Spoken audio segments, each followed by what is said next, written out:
Gavin Newsom totally nuked Rhonda DeSantis last night. I've got to play it here. Let's take a listen. Here we go. There are profound differences tonight, and I look forward to engage them. But there's one thing in closing that we have in common is neither of us will be the nominee for our party in 2024. There are profound differences tonight, and I look forward to engage them. But there's one thing in closing that we have in common is neither of us will be the nominee for our party in 2024. So this was like a PR stunt, really, for Ron DeSantis, Rhonda, because I mean, this wasn't even a debate. This great state debate that Rhonda and Gavin Newsom had was the stupidest thing I've ever watched. There was no debate. Here's how I know there's no debate. I'll ask you this question. Would you rather walk the streets of San Francisco or LA at night, or would you prefer to walk in Florida, one of Florida's metropolitan areas, Tampa or Miami, at night? Go ahead, take your pick. If you had to do it, what city would you walk around at night if you had to do it? There is no debate. That's how I know there's no debate. There's numerical evidence that people are fleeing from Florida. 22,000 people left, California. 22,000 people left California in 2022. That was 13,000 more than the previous year. There was no debate. This was a chance for Rhonda to kind of shoot up maybe in the polls a little bit and destroy Gavin Newsom. And here's what Gavin Newsom did. He agreed to this, but here's why. It's because the DNC is not allowing Governor Gavin Newsom to run his campaign. They know, I don't know if the DNC really wants Gavin Newsom in there right away. I think they're going to try to run Joe Biden and then kind of give Gavin Newsom, maybe Kamala Harris is going to sneak in Joe Biden's bedroom after he wins the 2024 election, or as he gets close to the 2024 election, and Kamala Harris is going to sneak in and put a pillow in Joe Biden's face and, smother him to death or something, or, he'll have to like they want to run Joe Biden for as long as they can. And I don't know what that is. I have some theories as to what that is. It's because the DNC loves Joe Biden because he is a nincompoop and he's just a placeholder. Like I told you when I talked about the JFK assassination, that is when the American people stopped electing presidents to represent them. Okay, we have something called a uniparty. And Gavin Newsom understands that the DNC will not, the powers that be, the administration, Joe Biden's administration, the staff, they won't allow Gavin Newsom to come in because they don't know if Gavin Newsom is controllable. See, JFK wasn't controllable. They kept trying to get JFK to go to war, to go to war, to go to war, so much so that the CIA and the intelligence agencies kept lying to JFK about the Bay of Pigs, about all kinds of things to try to get him, to provoke him to go into war with Russia. Why? Because they all get rich when we're going off into war. All of them, the Yankees and the Cowboys, the uniparty.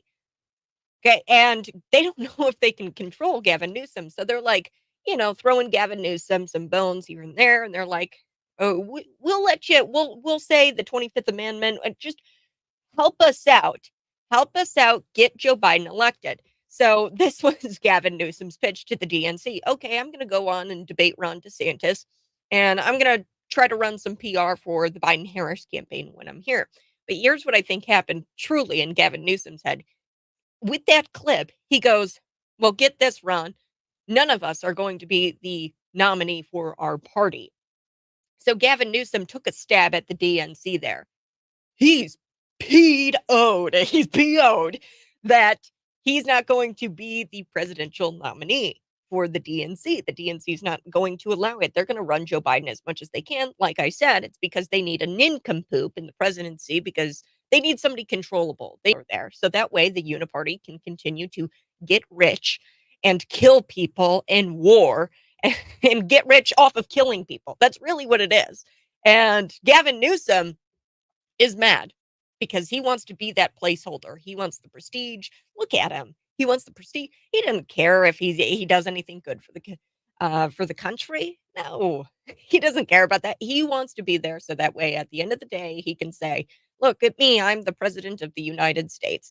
Uh, and they're worried that Gavin Newsom won't be controllable, so they keep throwing Gavin Newsom bones. So here's what Gavin Newsom did. He tanked Joe Biden in this by losing that debate because there was no debate because it's clear that California sucks. And by every numerical data point, it is proven that California sucks. And I mean, there was no debate, but Gavin Newsom agreed to it anyway. I think to really just say, haha, look at me, DNC. I'm up here and I'm going to tank Joe Biden's numbers even further because I'm going to look like a complete loser up here trying to have a debate with a guy that has all the numerical evidence behind him. There is no debate. California has the highest taxes.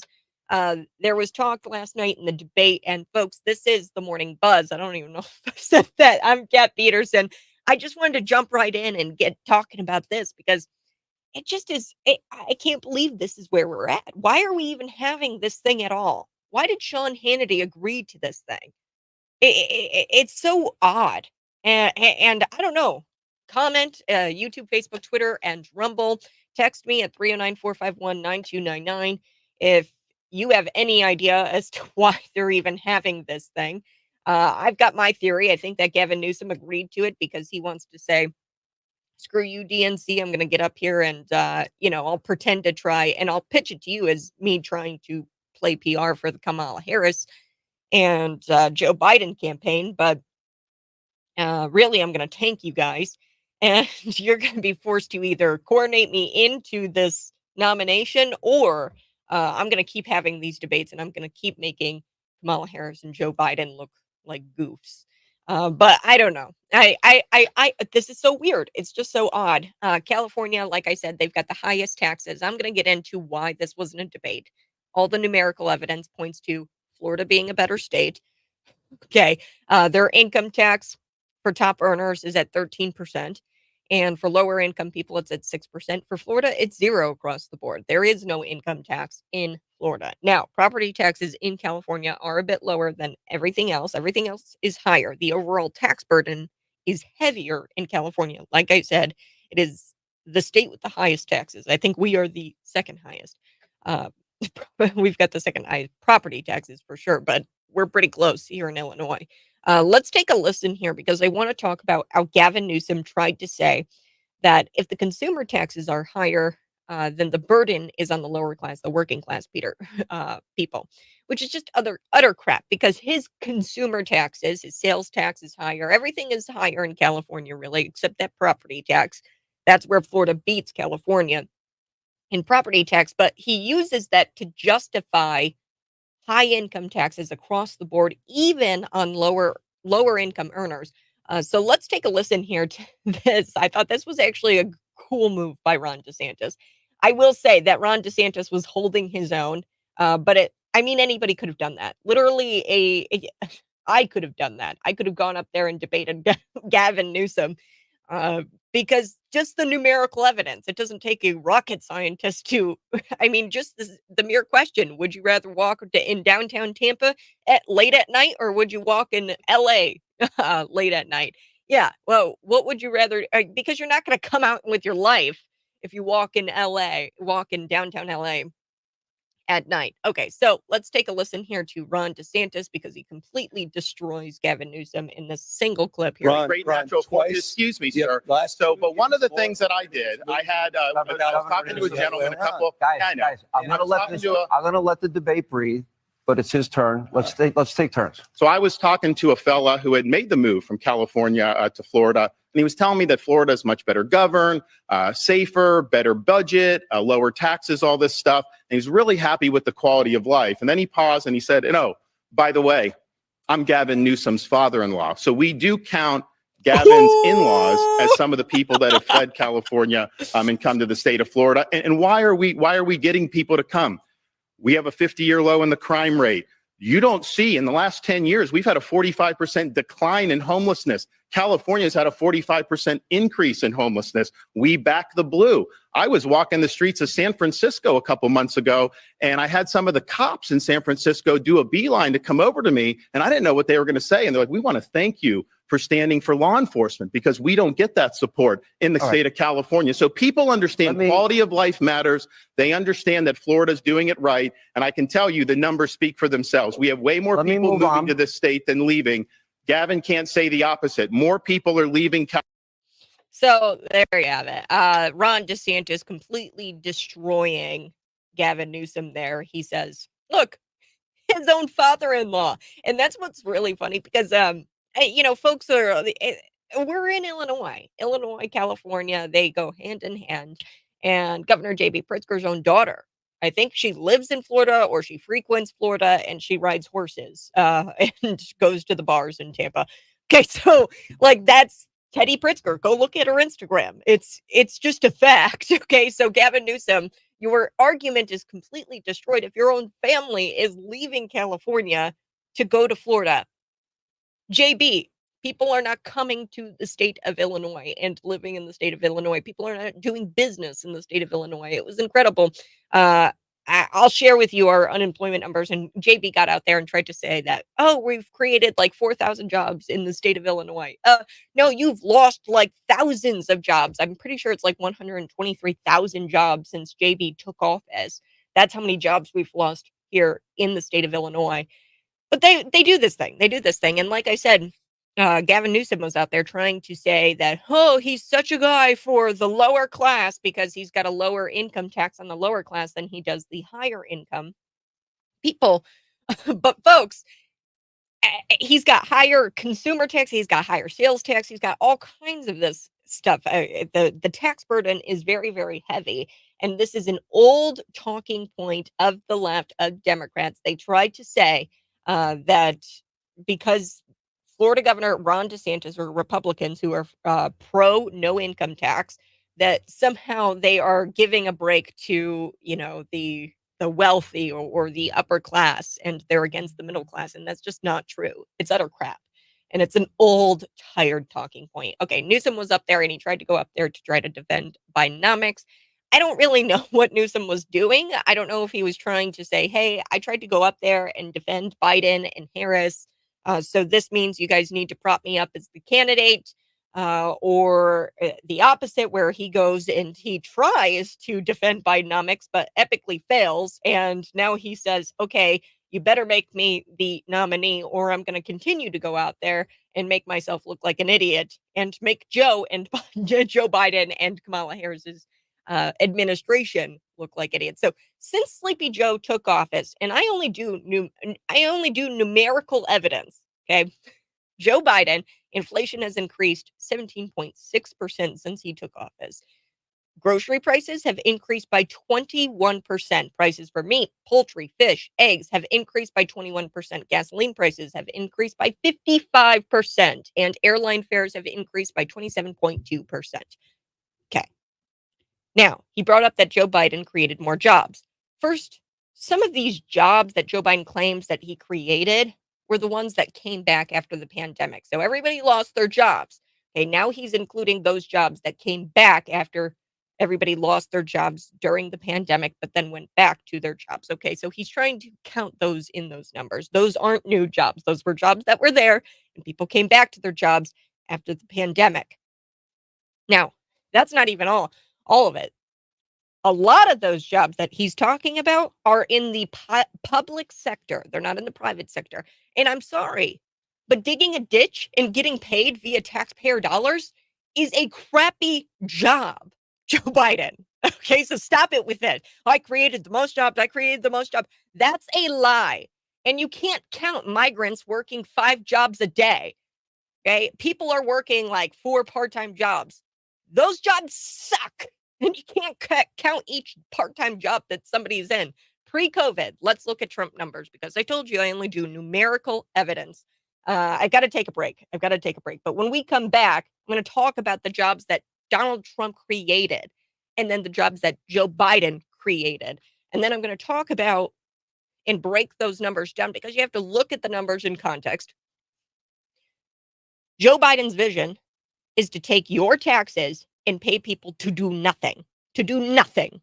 I'm going to be back a little bit unpacking what went down with this Florida debate. I thought it was interesting. A little bit later in the show, I have to talk about this Canadian cancer patient. It's truly a sad story, but turns out to be a good story, and it's a pro-USA story, because this Canadian cancer patient was told that her condition was untreatable, and the doctors in Canada wanted to kill her. They said, hey, I would just do government-assisted suicide.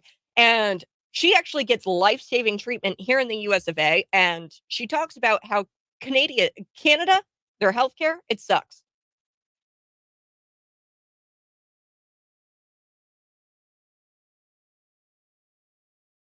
Good morning, friends. Thanks so much for tuning in. If you're watching, go ahead and smash the like button. Here we go. Easy. Cali is just Illinois. Those that can leave, do so. Those that are trapped have no choice but to stay. Yes, are trapped here. They have no choice but to stay. Exactly. If you're watching, go ahead, smash that like button. Sleepy Joe, since he's taken office, inflation has increased 17.6%. That's absurd. And I only do numbers. And what do you think about the debate? Did you watch the debate last night, the great state debate? It wasn't a debate. You go in there and you expect to have a debate when the numbers are there.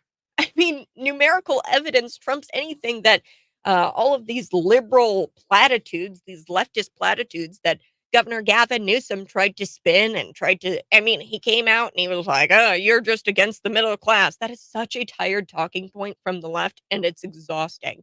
I'm very excited to take a look at Trump's numbers. Happy Friday. We are also going to be chatting about a whole lot. This is a really incredible story, and I think it just speaks to the US of A, our healthcare system. I think it sucks. I do. I really don't think it's the best. However, it is the best in comparison to Canada, because Canada, they'll kill people because they don't want people to they don't want to pay for somebody to have life-saving treatment because they don't value life. Okay, so this is the problem with government funded healthcare. If the government is paying for it, they want to keep that money as much as possible. And what they'll do, they'll kill people who have who are mentally retarded. They'll kill people who have ailments because they don't want to pay for them to stay alive. Here in the United States, it's more expensive. Yeah, sure, it's more expensive on us, but we value the sanctity of human life. And this poor woman, she wanted to go get some life-saving procedure. She's cancer-free um, now because she went to the United States and got the treatment here that she needed. So this is just truly a tragic story. If you're watching, go ahead, smash the like button. I'm going to be right back. We're going to go through these numbers, Donald Trump's job numbers in comparison to Joe Biden's numbers, because this is what you need when you get out there in a conversation with a leftist, because Joe Biden has not created diddly squat.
Friday is my favorite day, and I bet it's your favorite day too. Good morning. This is the Morning Buzz. I'm Kat Peterson. This is Cities 92.9. Every morning we get together, we pull up a chair, we drink some coffee, and we talk about the news of the day, stories of the day. We talk about life. We talk about love. We talk about happy times, sad times, and I'm really excited to tell you guys about this story. This is kind of a good story. It's a sad story, but it's a good story. It ends up being a really sweet ending because this cancer patient, she was told by Canadian doctors that her condition was totally untreatable, and the doctors actually offered her government assisted suicide. And it's really just the government killing you because they no longer want to pay for your health care. See, this is the problem with government sanctioned healthcare, government paid healthcare, because the government decides when it's time for you to die, when it's time where they don't want to pay for you anymore to live. So this Canadian cancer patient, she actually sought life-saving surgery here in the United States, and she's cancer free. She had the procedure, and it's just such a heartwarming story that we're going to get to in about 5 to 10 minutes. So before we took the break, I was telling you guys a little bit about Newsom, how he got up there to win this great state debate, which I don't understand how you can have a debate about something when all the numerical evidence points to California sucking. But Gavin Newsom went up there anyway to try to defend Bidenomics, which is just odd because I don't know why Gavin Newsom was up there.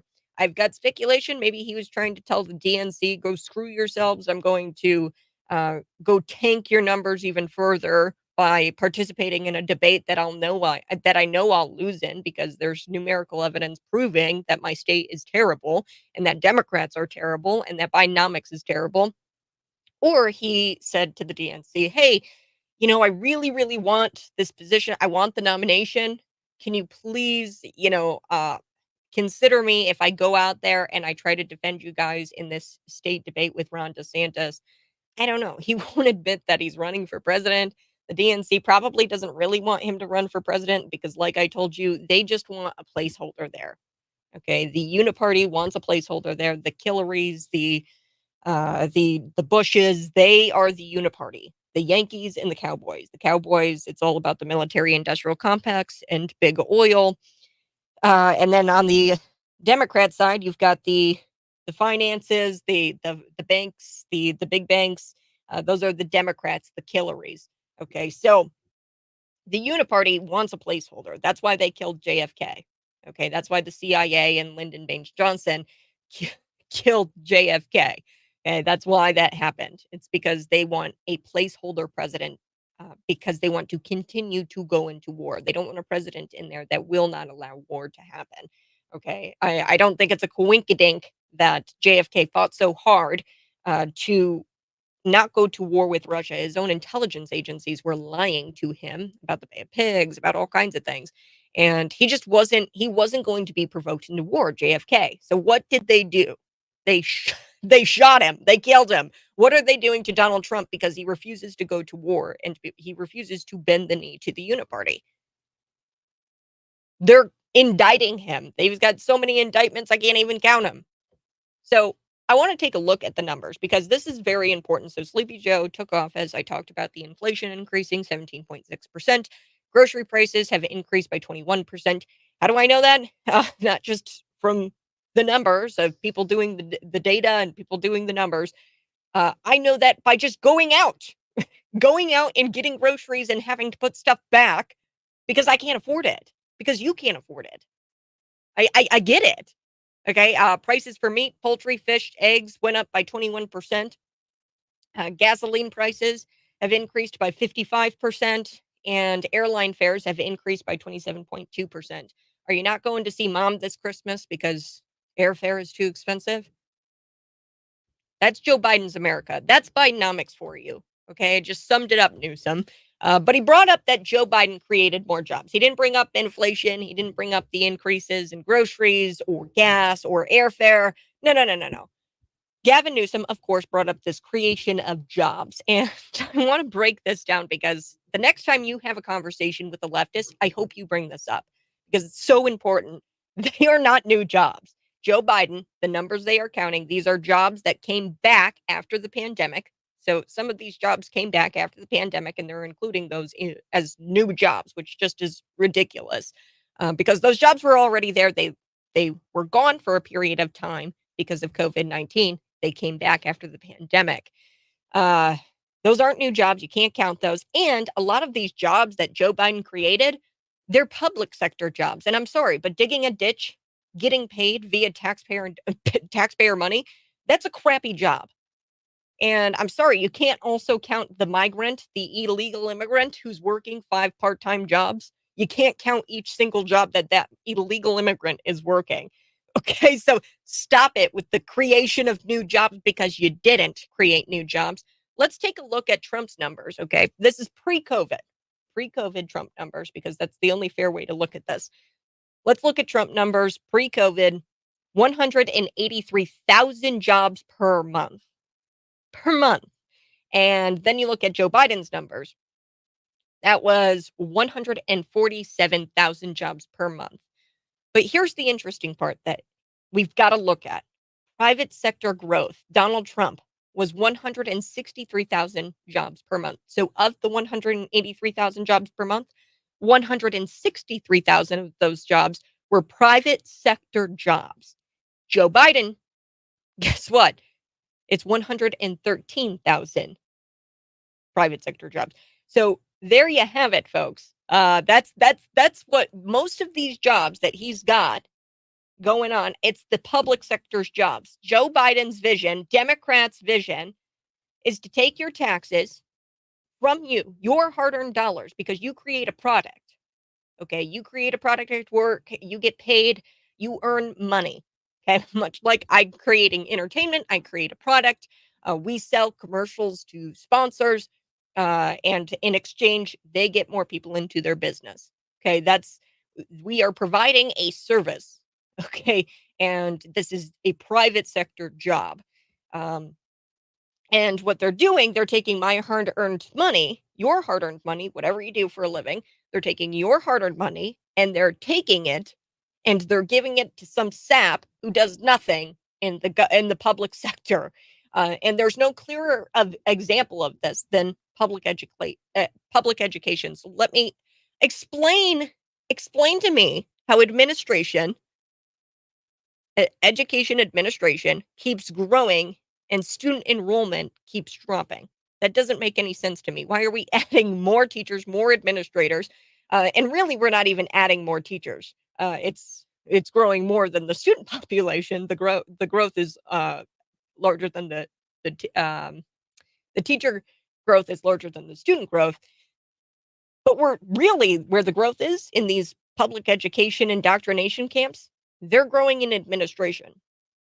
Okay, so there's a huge growth in district administrators nationwide. So since 2000 to 2019, and it's just getting worse under Joe Biden. Okay, uh, tell me why administrators grew 86%. Student growth during this time period was only 7%. Teachers, they only grew at 8%. At Unit 5 since 2018, administrators' average salaries jumped from $96,000 or jumped to $96,000. So it was $8,000 below that since 2018. So they've seen over the past like 5-6 years, something like that, they've seen a growth of $8,000 in their salary. Okay, and District 87, it's the same. There was a $4,000 increase in average salary. So from about $96,000 was their average salary in 2018 to over $100,000 average salary of an administrator in 2023. Okay, so that's a $4,000 increase for the average salary of a district administrator at District 87. So according to Illinois policy, from 2014 to 2018, student enrollment in Illinois, and I'm using Illinois numbers because you're from Illinois, but it's the same thing in California. So from 2014 to 2018, student enrollment in Illinois, K through 12 public schools, districts, district-wide, it just fell by 2%. So that's statewide 2% The kids aren't enrolling in school anymore. That's a nearly identical percentage drop in those districts for total teachers during that time. So teachers aren't really growing either. Despite Illinois school districts losing both students and teachers, the number of administrators grew by 1.5%. 1.5% during a 4-year period, and it's only continuing to grow. So, like I said, what kind of jobs are they? Are they district administrator jobs? Because those suck. I'll tell you why. Because they rob you and I. They rob the people in the private sector, and then they pay the people in the public sector, and it's not right.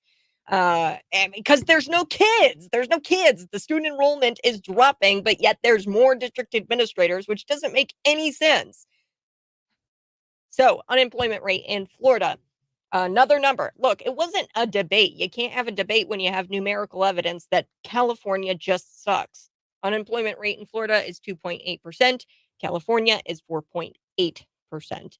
So a higher unemployment rate. Newsom locked down schools and has some of the lowest literacy rates in the country because the governor created a generational learning loss due to the lockdowns. California locked down until February 28th, 2023. That's this year, folks, 2023. And Florida, they locked down until May of 2021. So they were actually locked down for about a year or so, a little over a year, Florida was. So don't listen to Rhonda when he says, oh, I never locked down my state and Donald Trump locked. No. Ron DeSantis also locked down his state as well. But sorry, Gavin Newsom, you locked down your state for 2 more years. Like, there's not even a comparison. And you locked down your state. You didn't get the kids back in school. That's why you have the lowest literacy rates probably in the country. I think Illinois might just top you there, or we're competing for the lowest literacy rate with California. There were more deaths in California, COVID-19 deaths too. I want to point this out, despite being locked down for longer. Florida, they actually have also, Florida has the 6th oldest state, which means they have a huge elderly population. Everybody goes there to retire. You get that. California is the 44th oldest state. So they have a huge home turf advantage, and they still screwed up because they have more COVID deaths than Florida. By a lot of studies. There were a lot of studies that have been done that have proven that Florida had a lower COVID death rate. Now, the CDC numbers, if you look at those, and that's what was pulled up during the great state debate yesterday. And let me pull these numbers up real quick. Sorry. Those are Chris Christie's blood sugar levels. Okay, here we go. Here's the numbers from the CDC. The national COVID death rate was 298 per 100,000. That's California or the nation. 89. 289 per 100,000. 289 per 100,000. That's the national rate. Now, both Florida and California had pretty significantly, like pretty much a way lower death rate than the national death rate. So Florida COVID death rates were at 252 per 100,000. Now, California, it was a little bit lower, 248 per 100,000. That's within the margin of error, really. So that's the CDC numbers. Okay, if you believe the CDC, and I don't, but more studies have come out and they've said that Florida's rate was significantly lower. Their death rate was significantly lower than California's. But Gavin Newsom going out there and claiming that Florida had the highest COVID death rate is just false. It's just not true. Florida had an itty bitty higher than California per the CDC. Okay, I do have to take a quick break, but we're going to be back. We're going to talk about Sleepy Joe. We're going to talk about the inflation that has increased 17.6%. Grocery prices increased by 21%. Prices for meats, poultry, fish, eggs, 21%, up 21%. Gasoline prices increased by 55% since Joe Biden took office. Airline fares have increased 27.2% since Joe Biden took office. We're going to talk about that. Plus, we're also going to talk about this Canadian cancer patient that I was telling you about. She was told by Canadian doctors that she wasn't going to be able to be treated. And they told her essentially that she needs to commit suicide with the assistance of the government. And she said, nope, I'm going to get life-saving surgery in the US. And she did. So we're going to talk about that story here coming up in just a little bit. Find me on social media. That's YouTube, Facebook, Twitter, and Rumble. Subscribe to my YouTube channel. That's a big one, folks. I'm back next.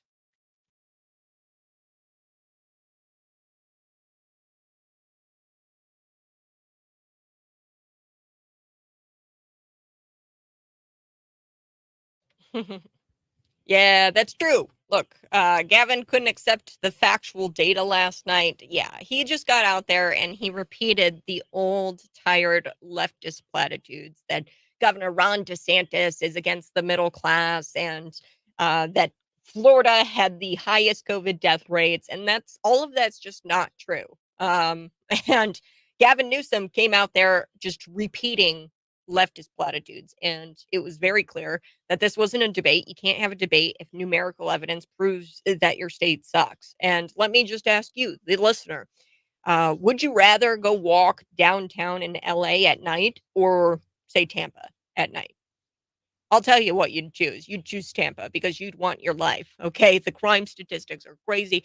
And, he also repeated this left wing platitude where,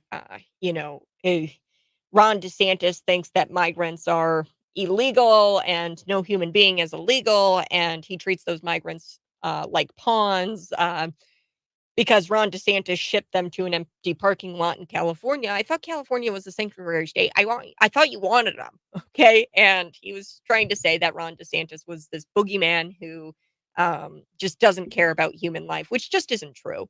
And here's the facts, okay? Literally, Gavin Newsom came out and he zambonied practically, or came out and pressure washed the streets of California to make room for Xi Jinping to have a circus practically in his name in the streets of San Francisco. He went out there and, you talk about not treating people like human beings.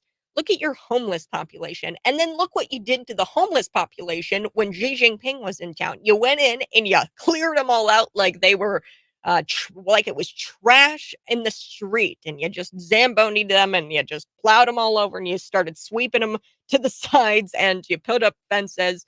I mean, that's what you did, Governor Gavin Newsom. So what do you mean you care about people? And Ron DeSantis just treats the migrants and the illegal immigrants like they're dirt. You actually treated people like they were dirt. Ron DeSantis thought that your state was, you say that your state is great. You say that everything is great with your state.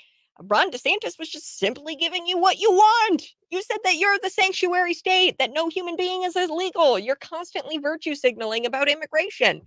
So he just gave you what you wanted. So Gavin Newsom and his whole, you treat people like they're not people with Ron DeSantis. That was just absurd. And Ron DeSantis got played. Really, I think what this was, it was Gavin Newsom getting up there and kind of giving the old flip the bird to the DNC, saying, hey, I'm going to make you guys look like idiots out here on stage every single day if you don't give me that position. Or he's trying to play interference for the Biden-Harris administration with this debate. And trying to say, hey, look what I did. I came out here and I tried to defend Bidenomics. I mentioned the jobs. Give me the position. Give me the coronation of the nomination. Put me in, coach. I don't know. Either way, none of these guys are going to be the nominee. I really do think that they want Joe Biden in there, the DNC.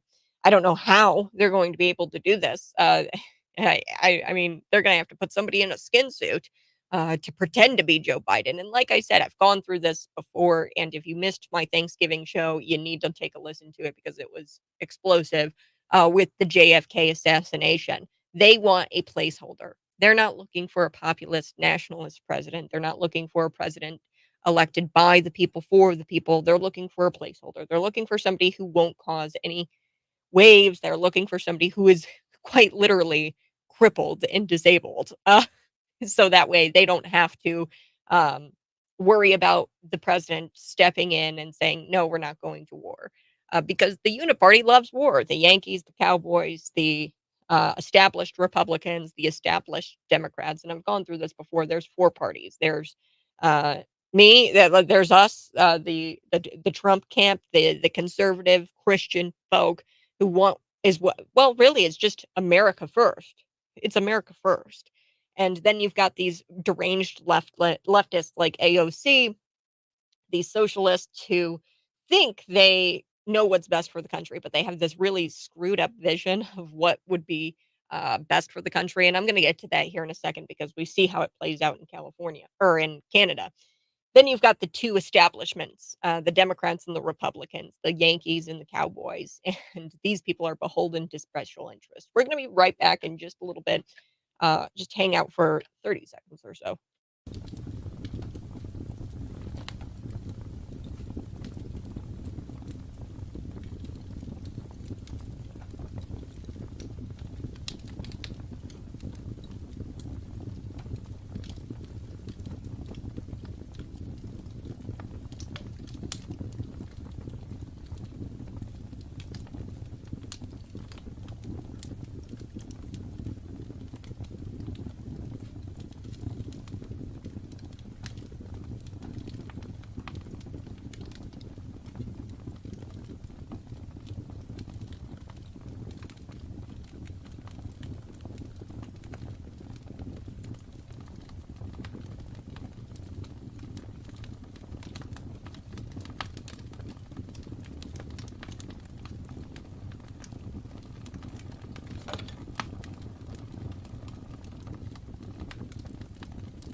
It's Friday. Thanks so much for tuning in. I so do appreciate it. We've got a weekly show here. It's the Morning Buzz, 6 a.m. to 9 a.m. Central Time. You can always see me live in studio. That's YouTube, Facebook, Twitter, and Rumble. Go get your Christmas book, folks. We're giving it away for free. It's real simple. Just go register for your Constitutional Sound Bites by Dave Shistokis. This is an incredible book. It's literally just like the Constitution for Dummies. I've read it a few times. It's great. And what's better than a free Christmas present from Cities 92.9? So just go to our website, that's cities929.com. You just enter your first name, your last name, submit a survey where we're going to ask you a question on there, and then you just submit that, and then you get your free book for Christmas. It's a great book. I've read it a few times. Dave Shistokis is explosive. And it's really sad because our American classrooms, they give very little attention to the Constitution and to our founding, to our nation's founding. And it's kind of sad. So this is a great book for the kids to educate the modern reader, to educate kids about the Constitution. So go there, cities929.com. One more quick note I wanted to bring up was Show Us Your Game. So this is a chance to win. We've teamed up with Bloomington Meats and Quinn Skulls Taxidermy. Shout out to Quinn Skulls. They're awesome. For Show Us Your Game 2023. It's real simple. We do this every year. You submit a picture of yourself and you get a chance to win one free deer processing from Bloomington Meats and a $100 gift card to Quinn Skulls Taxidermy. So that's pretty cool. We will select and notify a winner by December 29th. This year to show. So just show us your trophy bucks, pheasants, quails, and ducks. Happy hunting. Submit a picture. It's a photo contest, and we're going to randomly select a winner on December 29th. That's also on cities929.com. I do have to take a break. Got to take a break. We're going to be back. And I've got to tell you about the lies that Governor J.B. Pritzker told about how he increased jobs. That's just not true. The unemployment rate in October is ridiculous. For Illinois, we've got some of the worst unemployment rates in the nation. And I'm going to be unpacking what Governor J.B. Pritzker said, and I'm going to fact check him in real time. You won't want to miss it. Next.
Wowza. Here we go. Pritzker's 4,000 jobs claim may sound impressive until you actually look at the numbers. And I told you I was going to fact check him in real time right here on the Morning Buzz, Cities 92.9, the news and talk of Bloomington Normal. Find me on Facebook, YouTube, Twitter, and Rumble. So Governor J.B. Pritzker, he's got a lot to say about the jobs. He was quoted saying this, quote, I'm quoting JB here, Governor JB Pritzker Jellybean. He says, companies are coming to us, meaning Illinois. They want to do business in Illinois. We're now in discussions with 25 companies, big companies, with billions to invest and up to 4,000 jobs. Yeah, Pritzker's 4,000 jobs. That sounds awesome, right? Sounds great. Sounds impressive. But then you look and you pull the curtain. You pull the curtain back and you see just how bad Illinois is doing. Nearly 125,000 fewer Illinoisans were employed in October of 2023 than when Pritzker took office in January of 2019. So since he took office in 2019, January 2019, there are 125,000 fewer Illinoisans employed. That's a 2% decline. Okay, Illinois has fallen on employment during his reign. Okay, so we've got in comparison to all of the other states surrounding us, our unemployment rate is ridiculous. I'm going to pull up the numbers here. It's 4.6%. That's the third worst unemployment rate in the nation. Okay, and then you look to our neighbors. We've got Indiana, 3.6%. We've got Wisconsin, 3.2%, Iowa, 3.2%, Missouri, 3.1%. I mean, this is ridiculous. It's ridiculous. We've got 4.6%. So we are doing much worse than what Governor J.B. Pritzker claims when it comes to unemployment. We've lost 125,000 jobs since he's taken office. So I'm sorry, your $4,000 or 4,000 jobs claim, it doesn't sound all that great to me. Okay. Because we still lost jobs with you in office, JB. All right. I do have to chat with you a little bit about this Canadian cancer patient. It's truly tragic. She had a condition. It was she was told that it was untreatable by Canadian doctors. But guess what she did? She came to the United States and she got the life-saving surgery she needed. Canada is a silly country and they like to kill people because they don't want to pay for them. See, that's the problem with government paid healthcare, socialized medicine. Okay, the government gets to decide when they when they literally kill you. So I'm going to be back here in just a little bit. Find me on Facebook, YouTube, Twitter, and Rumble for exclusive content. That's next.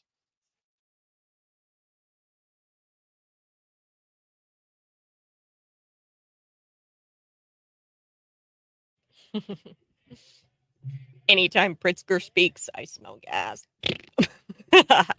Yeah, JB Pritzker is absolutely ridiculous. And it's the cherry picking, right? It's the same thing Joe Biden does with his new jobs claim. It's not new jobs. They're all public sector jobs. And some of those jobs that he claims that he created are just jobs that came back from the pandemic. And I ran through Trump's numbers with you. He was creating 183,000 jobs per month. We compare that to Joe Biden's, I think it was 147. Don't quote me. It's hard to remember these numbers off the top of my head. 147,000 jobs per month. That's Joe Biden. Trump, 183,000 jobs per month. Then the interesting part, the private sector growth. So these are private sector jobs, 163,000 per month. And then we have Joe Biden, it was 113,000 per month, private sector jobs. And a lot of those private sector jobs he's also including are people working for part-time jobs. They're part-time jobs. They're crappy jobs. And I'm sorry, but digging a ditch and getting paid via taxpayer dollars is kind of a crappy job. Sorry, Joe. Those aren't creating real jobs. And there's no clearer example of this. And I explained this in the 6 o'clock hour. There's no clearer example of this than the public education system. Okay. So we're creating administration jobs, administrator jobs. Those are crappy jobs. We keep creating more administrators and the student enrollment continues to decrease by a lot. And one thing about Illinois policy, what they reported was from 2014 to 2018, student enrollment at Illinois or in Illinois, K through 12, the enrollment fell by 2%. And that was it was identical to the teachers drop. That was another 2% at that time. We're going to be back in just a second. Hang out for just a bit. You're listening to Cities 92.9.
Sleepy Joe Biden. I'll explain Bidenomics for you.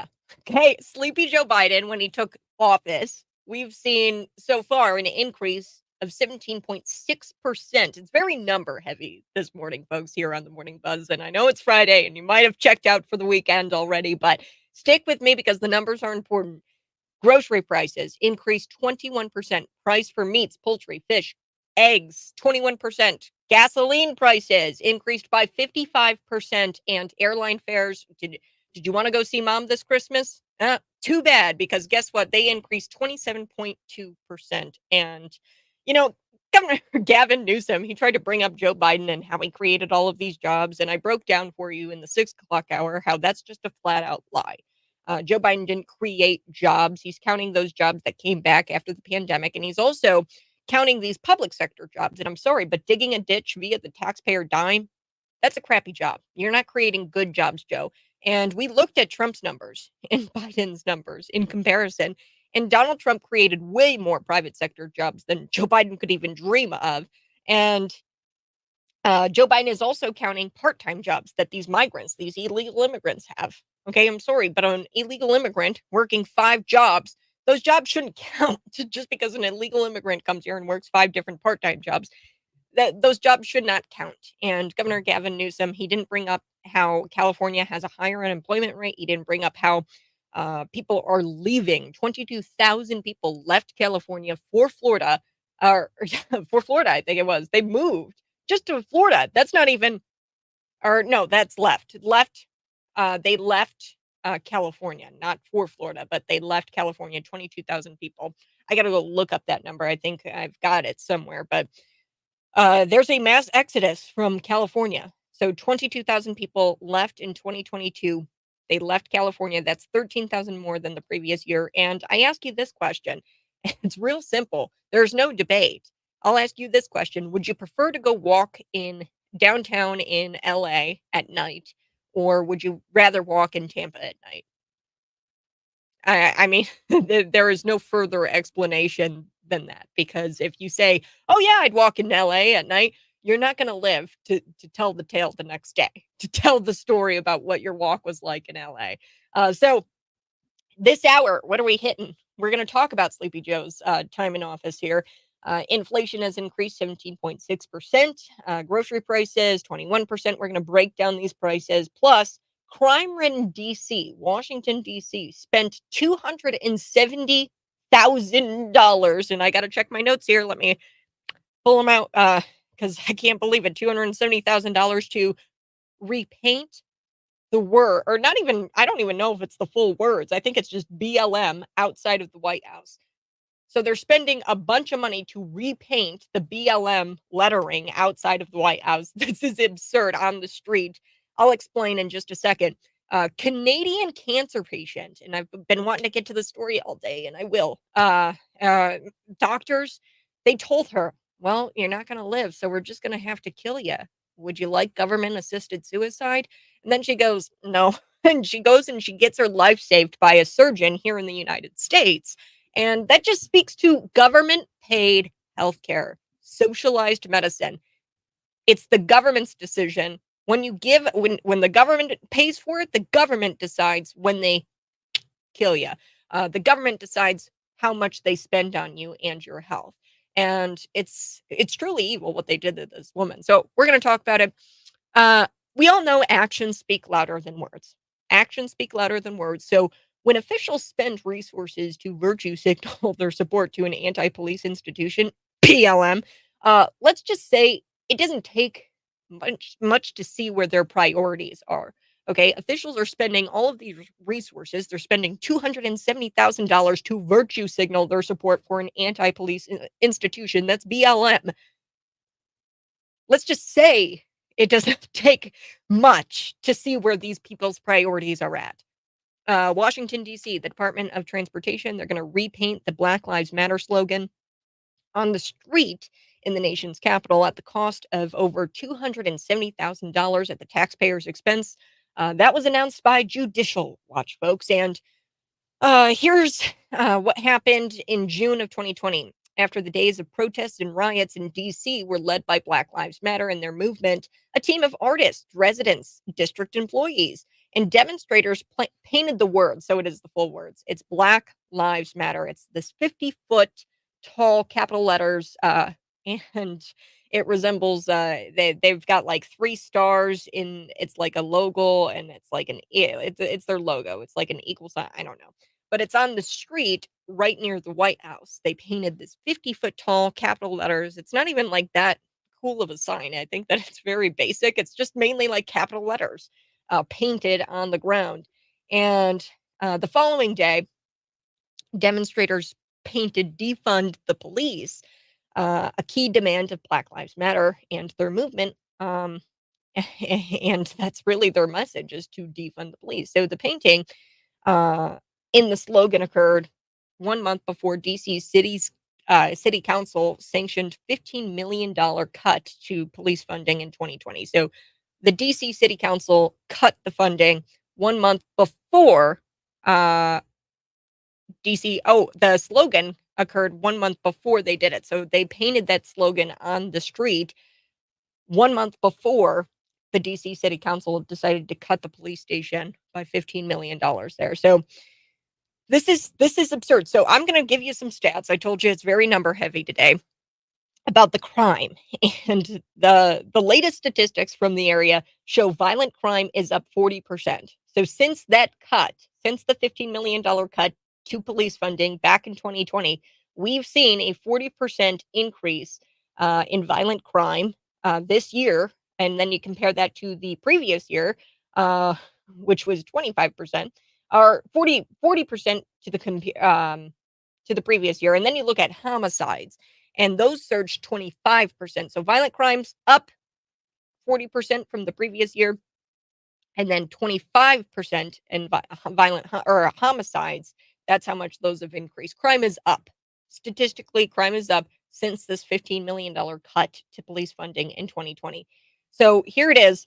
This is from Judicial Watch. He says this is the president. DC crime is out of control. I gave you the statistics. But local leaders continue to waste $270,000 of tax money promoting the extremist Black Lives Matter movement in the heart of Washington, D.C., that is racist, it's anti-police, it's anti-American, and it's often violent. And those are just the facts about BLM. They're spending all this money to paint these like 50-foot yellow capital letters. It's not even that incredible of a sign. I think that it's dumb. But the police department has roughly 400 fewer officers than it did 3 years ago. Do you think painting defund the police may have had something to do with the officers leaving in droves? Because that's what they did back in 2020. So they're repainting it.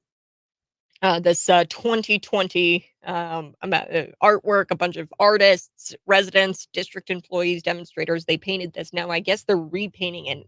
I don't think that it was like I don't think it was painted over. I think they're just repainting it to liven it up a bit because it faded. So now the police department, I mean, there's 400 fewer officers in it from 3 years ago. And I think that the reason could be, and I don't know, I'm just spitballing here. Maybe it's because we painted the words defund the police uh, in the streets.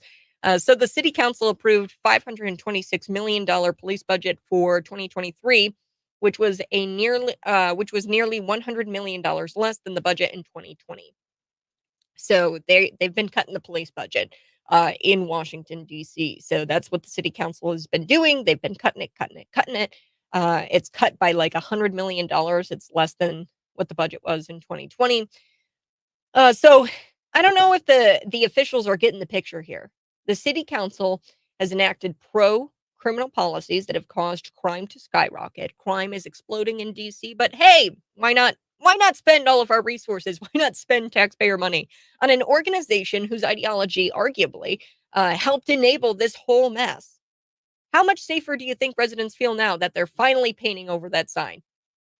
If you ask me, this only proves to the world that DC officials are committed to a culture of lawlessness. They are committed to a culture of lawlessness. That's what this is all about. $270,000 of taxpayer money to go towards painting a sign that is arguably the reason why you have so much crime. Okay, this is the sign that caused the crime to explode. Okay, I think that the 400 police officers left from the police station there because they saw the words in 50-foot letters, defund the police, and you've been cutting their budget. Cops aren't going to stay. And when you don't have cops stay, crime goes up. And really, let's level with me here.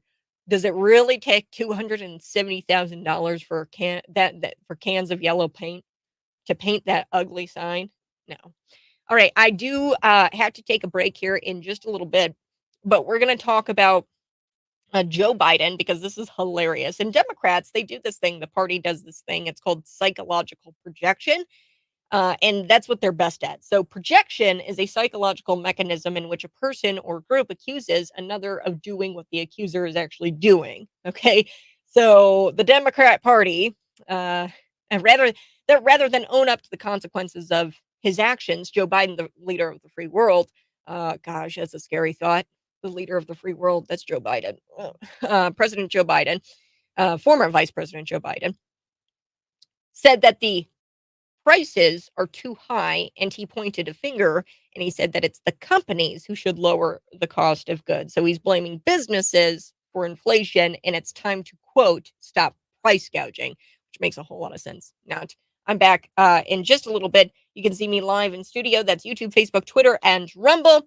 We're going to get to a little bit of that. We're going to get to the Canadian story with the woman who had cancer. She came here to the United States to flee literal death because they were going to try to kill her with this government-assisted suicide. So she came here. She got the life-saving surgery she needed. And the story goes down in history as a good story, but it didn't have to happen. Canada just shouldn't be terrible. That's next.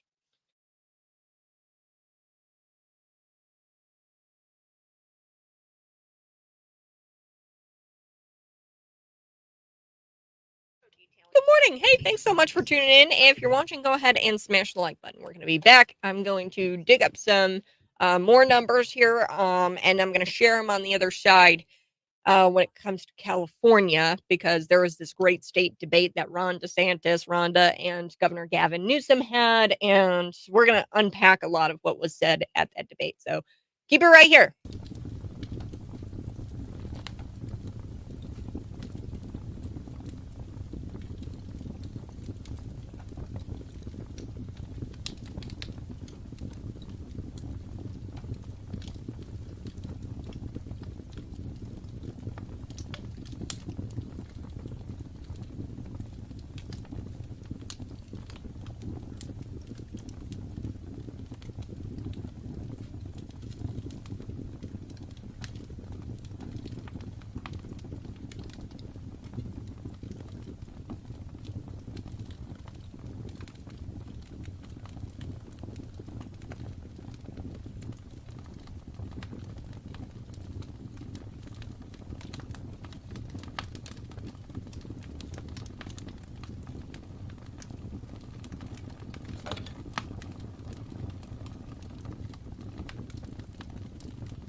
It's Friday. Good morning. This is the Morning Buzz. Thanks so much for tuning in. I so do appreciate it. And oh boy, President Joe Biden, he said that prices are too high. And then he pointed a finger. He pointed a finger at the companies. He said that the companies, they need to start lowering the cost of goods. He blames businesses for inflation. That makes a whole lot of sense. Thanks, Joe Biden. This is the Morning Buzz, Cities 92.9. Real quick, just a housekeeping thing. I do want you guys to go to cities929.com and check out the list.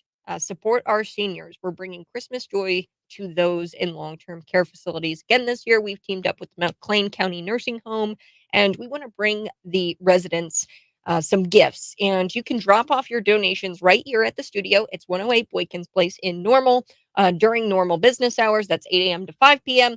And donations will be collected throughout the holiday season here, and we're going to be dropping those donations off. If you don't know what to donate, we've got a complete list of wish list items uh, on cities929.com. And get this, you can even make a monetary donation online, and it's something that we do as a station. We started it in 2020 during the pandemic because it was just so tragic to see that first Christmas where uh, those in long-term care facilities, they suffered from loneliness, and they suffer especially during around the holidays. So we are helping out our seniors. So support our seniors at cities929.com. Now, before we took the break, I was telling you guys a little bit about Joe Biden and why and how he's blaming really by businesses for inflation, which makes no sense. And I'll get to that. Yes, he really said this after an 18% jump in consumer costs since he took office. It's about 18%. That's according to the New York Post, and that's where I got that number. But he says, "quote We know that prices are still too high for too many things, that times are still too tough for too many families." He goes, "We've made progress, but we have more work to do. Let me be clear to any corporation that has not brought their prices back down, even as inflation has come down. Even supply chains have been rebuilt. It's time to stop the price gouging and give American consumers a break." What? Inflation has not gone down. It's gone up. It's 18% higher. This is an 18% jump in consumer costs. And inflation, like I told you, where are we at? We've got 17 point something percent is what inflation is at with Sleepy Joe. And it's just awful. Last year, Joe Biden, I mean, this almost mimics. Remember when Joe Biden accused the oil companies of high gas prices and claimed that they weren't doing enough to offset these soaring costs? Telling 7 major refiners their profit margins were well above normal. That's what he told oil companies. And this is what Joe Biden wrote in a letter to ExxonMobil CEO Darren Woods. He goes, "At a time of war, refinery profits well above normal being passed directly onto American families are not acceptable." That's what he wrote. So he actually, like Sharon Chung probably did, wrote a letter to the big oil companies and said, "Stop it." Yeah, it was definitely the gas prices that caused the high prices, and not canceling the gas price, or not canceling the drilling leases and limiting domestic production that raised those gas prices. No, it was getting all of our oil from overseas. Okay. Um, it was definitely the greedy oil CEOs. No, that's not true. Or regulations that impose big costs. That's what's going on here. The domestic production that we do have, you impose all of these regulation, and it comes at this massive cost. And then you cancel all of the drilling leases, and you limit domestic production. No wonder the prices are so high. A recent New York Times poll of 6 swing states found earlier that 81% of voters rate the economy at fair or poor, with 59% saying that they trusted Trump on economic policy. Okay, so that's a New York Times poll. 81% of voters said that the economy sucks, and 59% said that they trusted Trump's economic policy. Only 37% of people in the poll said that they trusted Joe Biden on the economy. So clearly, the gaslighting is not working. It's not working so well, considering that all voters who will vote in 2024, um, and who will vote in 2024 are going to vote for Donald Trump, according to this poll, because they said that they trust Donald Trump on the economy. So yeah, I mean, if you're alive today, and if you've been alive since Joe Biden has taken office, then you know who you're voting for, because you're living a reality where the prices are really high. Gasoline prices, I told you, are up 55% since Joe Biden took office. Uh, so he claimed that they want to go back to the old days when corporations looked down on the world to find the cheapest labor they could find, just to send jobs overseas and then import the products back to the United States. At this point, he would just be better off saying nothing. He shouldn't be saying anything at all, Joe Biden. He claimed that they want to go back to the old days when corporations looked around the world to find the cheapest labor they could find and just send those jobs overseas and then import the products back to the United States. So that's that story. I mean, Joe Biden, you can't blame businesses. He's like, stop the price gouging. It's you. It's your policies, Sleepy Joe. So I'm going to be back talking a little bit about Canada, their healthcare system, because it really screwed over one woman in Canada, but she got the life-saving procedure she needed here in the United States. That's next on the Morning Buzz.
morning. Smash the like button if you're tuning in just now. And we are going to be talking about that Canadian cancer patient, but we will also be talking about the great state debate. And honestly, it was one of the stupidest things I've ever seen, I've ever watched. And there was no debate. And here's how I know: the numerical evidence points to how crappy California is.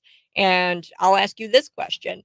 Let me know in the comments. Tampa or LA? Would you be caught walking in either of those cities at night? And which city would you choose if you had to walk in that city late at night? I would pick Tampa. I'd like to live. I choose life. The great state debate. It was the stupidest thing I've ever watched because there was no debate. How can you debate when there's all kinds of numerical evidence that California sucks? 22,000 people left California in 2022. That's $13,000 or 13,000 more people than the previous year. I mean, come on. Like, end of story. There is no debate. Data doesn't lie. Numbers don't lie. Numerical evidence. And I ask you this question. Imagine that it's late at night and you've got the option of walking in LA or Tampa.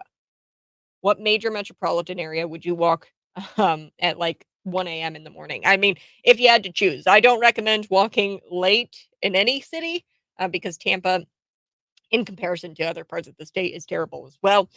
All cities suck. I say get out of cities. If you live in a city, get out. Sorry. But that's the truth. Crime, it's crazy in California. And if you walk late at night in LA, you probably won't make it out with your life. And I choose life. I would choose Tampa because you have a greater probability of living and living to tell the tale. So California also has some of the highest taxes. Their income tax rates for the top earners are at 13%. And then for lower earners, it's about 6%. For Florida, it's 0 across the board. And, Gavin Newsom, he tried that stupid, old, tired, liberal talking point where he goes, if the consumer taxes are higher, then the burden is worse on lower class people and working class people. So he was trying to say that uh, the state of Florida makes up for not having any income tax by taxing the consumer and having all of these consumer taxes, which just is an old talking point that's utter crap. And he uses that to justify high income taxes across the board, including on lower income earners. Okay, and that's not even true. A lot of the taxes in California, sales tax is higher. A lot of their taxes are higher. The only tax that isn't as high is, and it's not that Florida beats them much at all. I think it was like 0.91% as the property tax or something like that, and California is like close to 0.70. But Florida has a higher property tax than California, which shocked me. I thought California had higher property taxes, but overall, the tax burden in California is far greater than Florida. In California, it's not even close. And Gavin Newsom, he just repeated these old leftist platitudes. That's really what it was. And he tried to get up there, defend Bidenomics, and it was just a really sad thing because it wasn't a debate. And I don't even know why this was going on. I have a few ideas as to why Gavin Newsom decided to debate Rhonda DeSantis. But we'll get to that here coming up in just a little bit. I do want to get to this story because it's important. I feel like it might get swept under the rug by mainstream, but this is kind of an interesting story and has a good ending. So, a Canadian cancer patient, she was told that her condition was untreatable, and doctors said, "Hey, we want you to go through government-assisted suicide." They said, "You've got no other option. You got to do government-assisted suicide. You've got cancer, and you're not going to make it." So she actually left Canada and got life-saving surgery in the United States. So here's what happened. She had abdominal cancer and she had to go to the United States for a life-saving operation because the wait times in Canada are so long. So at first, she tells Global News this, Allison. She was diagnosed with cancer and she was told that she was eligible for the Canada's Medical Assistance in Dying program. That's a fluffy way of saying the government's going to kill you when they decide that paying for you is too much. So that's the problem with government paid healthcare. The government decides when they're gonna, cut you off from treatment. And it's cheaper to pay for maybe like a $2,000 dose of ketamine or horse tranquilizer or whatever, and they shoot you up with that. It's cheaper than going through multiple treatments of chemotherapy and saving your life. So she began feeling Allison abdominal pain in her stomach, or like she started feeling pain in November of 2022. She had some tests done. She waited for an appointment with her family doctor. She was waiting for an appointment with her family doctor while she was having this pain in her abdomen, but she had to try to get an appointment. The wait times are ridiculous. She couldn't even get in, and then eventually she collapsed, so she had to go to emergency. So she couldn't go see her family doctor because the wait times were ridiculous. I didn't get sleep one night, she says. I woke up and my now husband says that we should probably go to the emergency room. So we did. And then she got a CT scan and it looked like abdominal cancer. And the tests further revealed that she had stage 4 cancer. And her doctor actually referred Allison to the Canada Cancer Treatment Facility. It's an agency, and a consulting surgeon with the agency told her that she wasn't a candidate for the life saving surgery that she needed, despite her family doctor stating that this procedure, which is chemotherapy doses delivered to the abdomen, was usually done to treat this type of cancer that she had. Okay, so her family doctor at this point did say that she was a candidate for the procedure, but then this agency, this cancer agency surgeon said that she was not a candidate for this surgery that she needed. So she says this. She says chemotherapy is not very effective with this type of cancer. She says that this is what the surgeon told her. The surgeon told her that chemotherapy, quote, wasn't effective with this type of cancer. And then he goes on and he says it only works about 50% of the time in cases, to slow it down. And you have a lifespan of what looks to be like, 2 months to 2 years. I suggest you talk to your family, get your affairs in order, and talk to them about your wishes. And he indicated that I should get, and that Allison should get, medically assisted dying, that she should go through through that. Allison got another opinion. And then the doctor confirmed that this specific procedure that she needed was the procedure she needed. And she was like, you know what? I'm going to seek this treatment in the United States because I'm not getting any help here. So she flew to California. She got diagnostic scans, blah, blah, blah. And she wasn't getting in to to Canada. So she had to go to California. So she got all kinds of scans, but then she had to go get another scan in Baltimore. And this poor woman, she's going all places to just try to get this surgery. So she goes to Baltimore. She eventually gets the surgery. The cancer agency in Canada couldn't tell Allison how long it would take to go see an oncologist, weeks, months, maybe longer. And her survival time without an operation was anywhere between 2 months to 2 years. And she was like, I'm not waiting. I need this life-saving treatment. So she goes to the United States, and this cancer agency isn't even scheduling an appointment to go see an oncologist to get prepped for this surgery. So she just goes, screw it, I'm going to the US of A. And she says this, and I said, well, will it help if my doctor phones in on my behalf? And she wanted this doctor where she got the second opinion from to phone in to the cancer agency. It's this cancer agency that is complete garbage in Canada. And she goes, well, my doctor, will it help if he phones in on my behalf and submit the referral again? And she got no word from the cancer agency. So that's when she said, all right, I'm getting my surgery, and I'm getting it in Baltimore. And she goes on and she tells Global News this woman, Allison. She goes, I'm so proud of where I live, and I love being Canadian. And they are a very proud people, these Canadians. She goes, I never thought in a million years that this would be my experience. And she goes, I was disappointed. And in fact, I was disgusted at the way they treated me. I just couldn't even imagine. She has some advice, though. She offers advice to Canada's healthcare system. She goes, shorten the wait times. How can you prioritize cases so that people with aggressive stage 4 cancer can get seen by somebody? And when they do get seen, they get offered treatment and not medically assisted dying, whatever, liberal term you want to call it. I call it killing people. Like I was the first time. I mean, the moment she goes there to seek treatment, they referred her to medically assisted suicide. Like what? Universal health care really doesn't exist. And Allison says that she goes, my experience is that you do it yourself. It's do it yourself healthcare. And I had to get GoFundMe's to pay for things.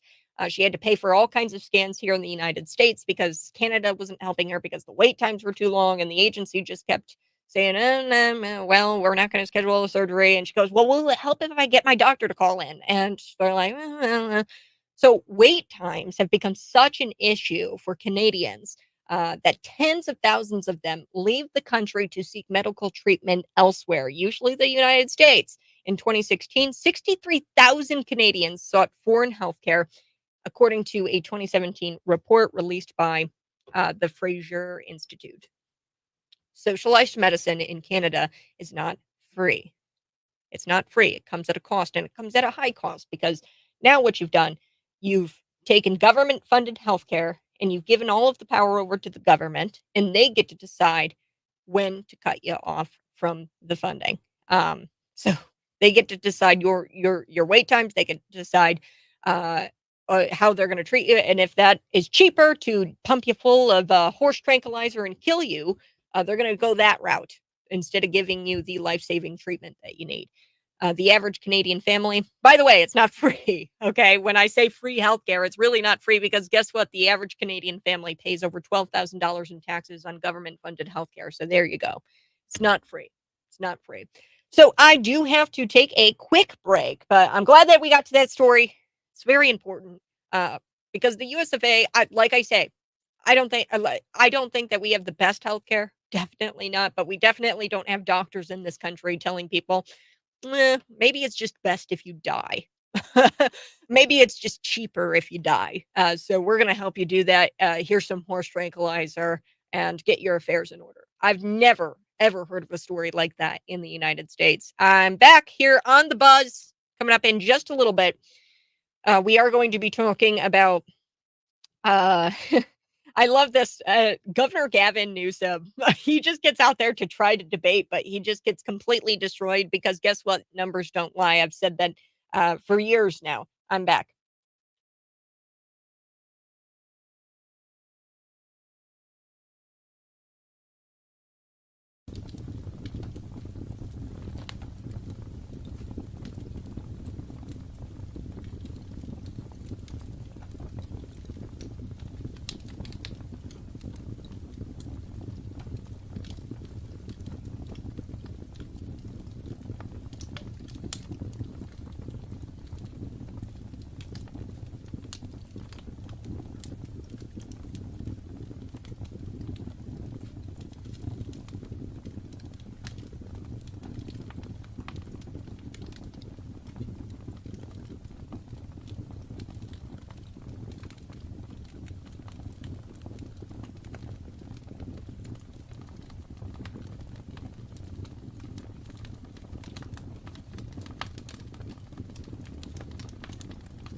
Good morning. It's Friday, and we have got to talk about Governor Gavin Newsom and Rhonda, because Governor Gavin Newsom in this single clip took down Ron DeSantis. And I just think that this stupid debate, I mean, this was called the Great State Debate. Sean Hannity did it, and I don't know why Sean Hannity did it. Oh, yes, I do.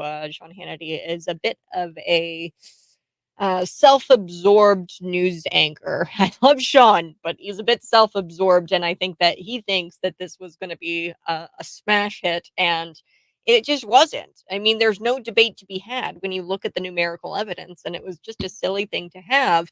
But here we go. Let's play the clip. Let's roll it out. Here is where Governor Gavin Newsom just destroyed Rhonda. Here we go. There are profound differences tonight, and I look forward to engage them. But there's one thing in closing that we have in common is neither of us will be the nominee for our party in 2024. There are profound differences tonight, and I look forward to engage them. But there's Well, Gavin Newsom, that might have been a stab at the DNC from Gavin Newsom. I have no idea why Gavin Newsom participated in this thing. Maybe he was trying to run interference and he was trying to help the Biden-Harris administration in 2024. I think he did more harm than good, because the numerical evidence proves that Democrats suck, that California sucks, and he did a terrible job at the debate because he didn't point to a single data point. He didn't point to anything numerically. There was no substance to his argument because there was no evidence of anything going well in California. So I don't know why Gavin Newsom, maybe he was saying screw you to the DNC. I'm going to go and participate in this debate, and I'm going to tank Joe Biden and Kamala Harris by looking like an idiot up there. And hey, you better make me the nominee, or else I'm going to continue to run this shadow campaign against Ron DeSantis. I don't know. But really, it just made Ron DeSantis look good. Maybe this is a calculated effort to take down Donald Trump to try to boost Ron DeSantis in the polls. Who knows? I have no idea. All I know is that Democrats, Republicans, they don't want a candidate in office that stirs the pot. They don't want somebody who is anti-war. Really, that's what it comes down to. JFK, he was assassinated by the CIA and Lyndon Baines Johnson. I'm convinced of that because he refused to be provoked into war with Russia. His own intelligence agencies lied to him, and he refused to be provoked into war. And here's the thing: uniparty, Yankees and Cowboys, the Cowboys being the Texas oil types, the military industrial complex types, and then the Yankees being big banks, finance, the Hillary Clintons, and then the George Bushes of the parties. Those are the types of people who want war because they make money off special interests. Okay. And they want war all of the time. So that way they can continue to line their pockets off of killing people. Really, that's what it is. War, people die.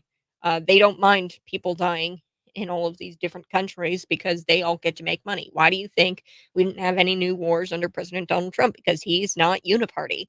He's a nationalist. He's a populist president. And when they assassinated JFK, that was their decision to not allow the people to elect somebody who would represent them at that level, the presidential level. They don't want the people to have a say in who is the president. And we haven't had a say since JFK was assassinated. And I don't know. I think that the DNC does not want Gavin Newsom because they're worried that he's going to be a nuisance. They're worried that he will not be controllable. And they like Joe Biden in there right now because Joe Biden is very controllable. Joe Biden doesn't do anything. Okay. Joe Biden is disabled. Joe Biden is crippled. Joe Biden is not able to think. That's why they like him in that placeholder position. They just want a placeholder. They want a face to give the illusion that the American people get to pick their president. So I don't know. I don't know what Gavin Newsom's goal here was. Maybe he's upset that the DNC won't put him in that position. But yeah. And I can't believe Sean Hannity said, I can attest that both of you love this country. Gavin Newsom does not love this country. He loves China. That was very clear, given this, where he literally takes pressure, not literally, but Almost. I mean, he takes a pressure washer and he just starts washing away the homeless down the streets of San Francisco to make room for Xi Jinping. Does that really sound like somebody who loves Americans? No. We are going to dig into the great state debate, and I'm going to get very number heavy on you because there's just numerical evidence that California sucks, and there is really no debate when you have all of the facts. And shame on Sean Hannity. Shame that we even entertained this. I'll be back in the 8 o'clock hour next.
Good morning, folks. Thanks so much for tuning in. I so do appreciate it. If you're watching, go ahead and smash that like button. We're going to be coming back in just a little bit talking about California and how they've got some of the highest taxes, folks. The income tax for the top earners is 13%. For the lower income people, it's like 6%.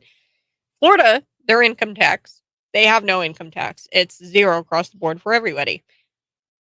Now, the tax burden is way heavier in California. The property taxes in California are lower than Florida, but they still have a very high sales tax.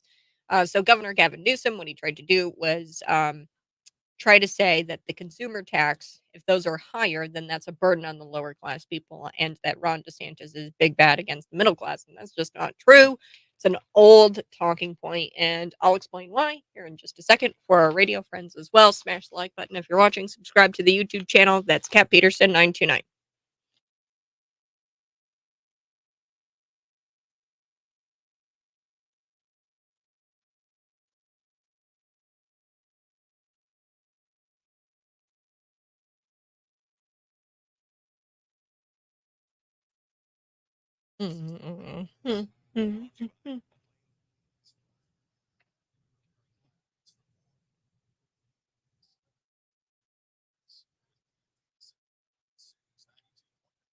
The Great State Debate. It was the stupidest thing I've ever watched. There was no debate. And here's how I know there's no debate. It's real simple. I'm going to ask you the question. Would you like to walk around Tampa late at night, or would you like to walk around LA late at night? Likely your answer is Tampa. And if it's not, then you probably won't live to tell the tale about your late night walk in LA. Okay. That's proof that there is no debate. Okay, and here's how I know there is no debate to be had. There's numerical evidence that proves that California sucks. 22,000 people left California in 2022. That's 13,000 more than the previous year. California also has the highest taxes. Their income tax in the nation. I think they've got the highest taxes in the nation. Their income tax for top earners is actually 13%, and then for lower earners, it's 6%. Now, for Florida, everything across the board is 0% when it comes to income tax. Now, property taxes, they are a bit lower when it comes to taxes. They're a bit lower, the property taxes, but everything else is higher than Florida, and the burden is heavier in Florida. Let's take a listen to a bit of the debate. This is where Ron DeSantis just completely destroys Gavin Newsom. Here we go. Great natural forces. Excuse me, sir. So, but one of the things that I did, I had, I was talking to a gentleman, Guys, I'm gonna let the debate breathe, but it's his turn. Let's take turns. So I was talking to a fella who had made the move from California to Florida, and he was telling me that Florida is much better governed, safer, better budget, lower taxes, all this stuff. And he's really happy with the quality of life. And then he paused and he said, by the way, I'm Gavin Newsom's father-in-law. So we do count Gavin's in-laws as some of the people that have fled California and come to the state of Florida. And why are we getting people to come? We have a 50-year low in the crime rate. You don't see in the last 10 years, we've had a 45% decline in homelessness. California's had a 45% increase in homelessness. We back the blue. I was walking the streets of San Francisco a couple months ago, and I had some of the cops in San Francisco do a beeline to come over to me, and I didn't know what they were going to say. And they're like, we want to thank you for standing for law enforcement because we don't get that support in the state of California. So people understand quality of life matters. They understand that Florida's doing it right. And I can tell you the numbers speak for themselves. We have way more people moving to this state than leaving. Gavin can't say the opposite. More people are leaving. There you have it. I love it.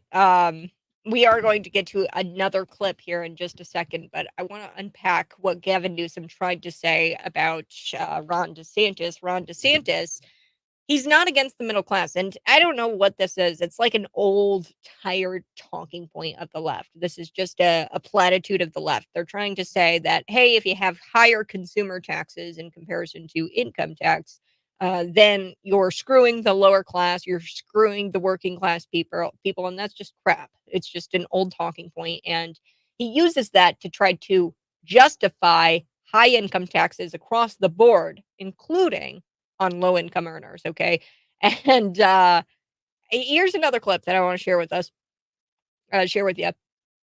Here's Ron DeSantis just laying it out, how unemployment is so much higher in California than it is in Florida. Here we go.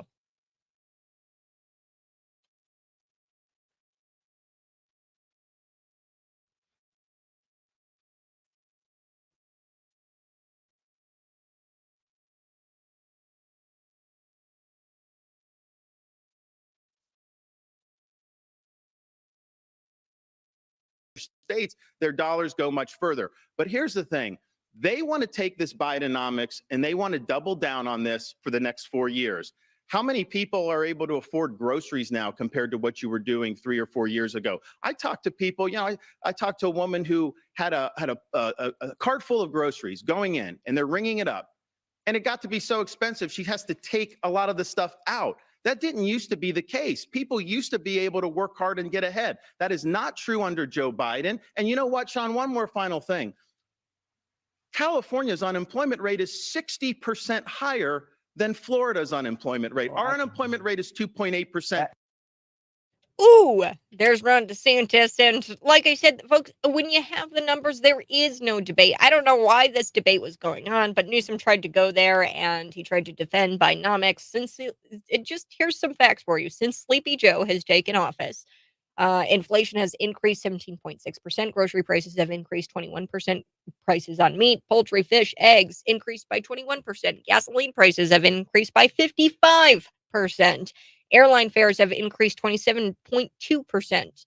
And he brought up that Joe Biden created more jobs. And I'm going to get to the California unemployment rate here in just a second. But Joe Biden has not created new jobs. That's a flat out lie. Those aren't new jobs that he's talking about. He's talking about the jobs that came back after the pandemic, or from the pandemic. The pandemic created a lot of jobs, or there was a lot of job loss during the pandemic, and then those jobs came back. He's including those in that number. And guess what he's doing?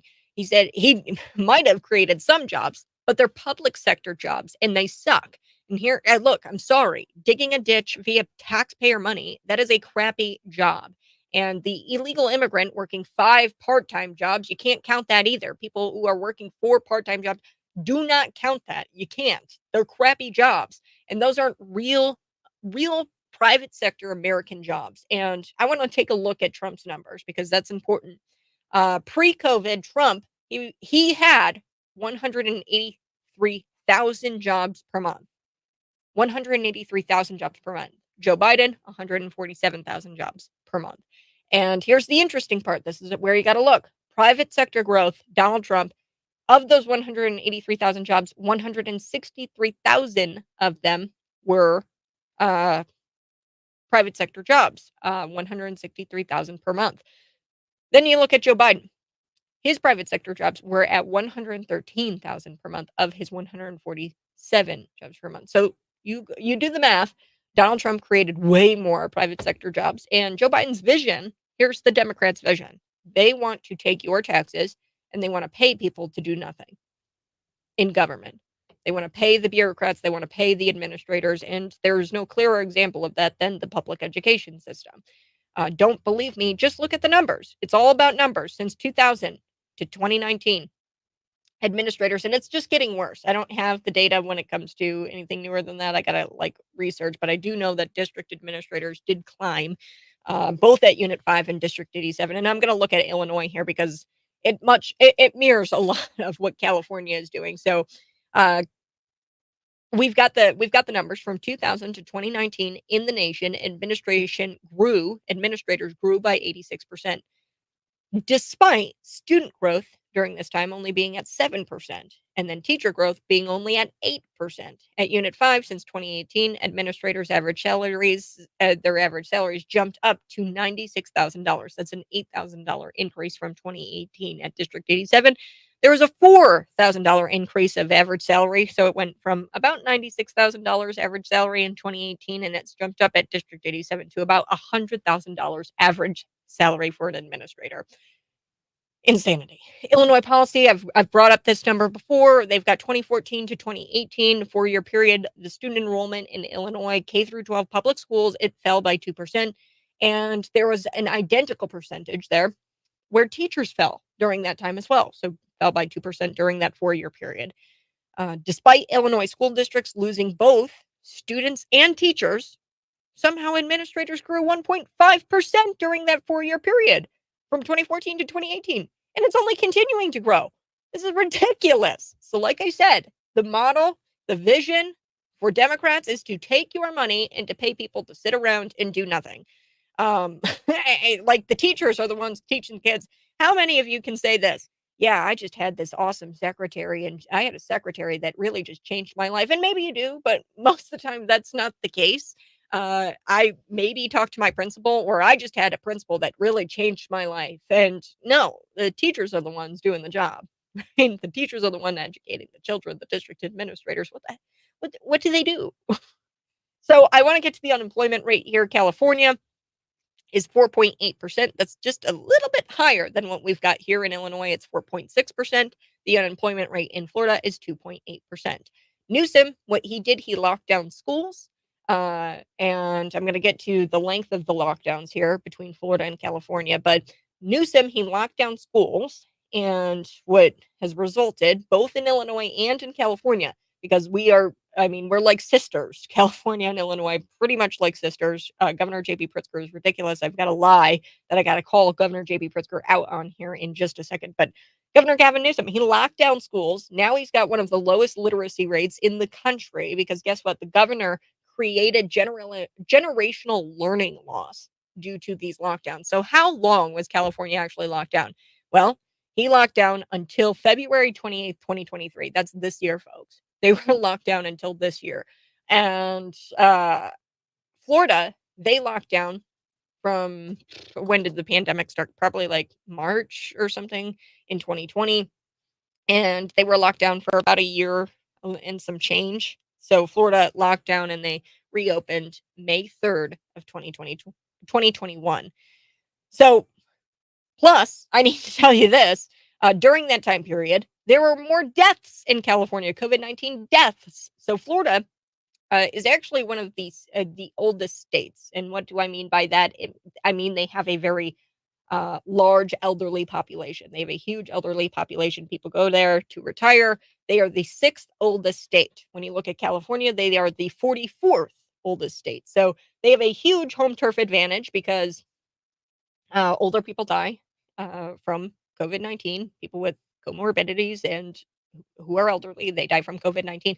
They had a home turf advantage because they didn't have that many old people.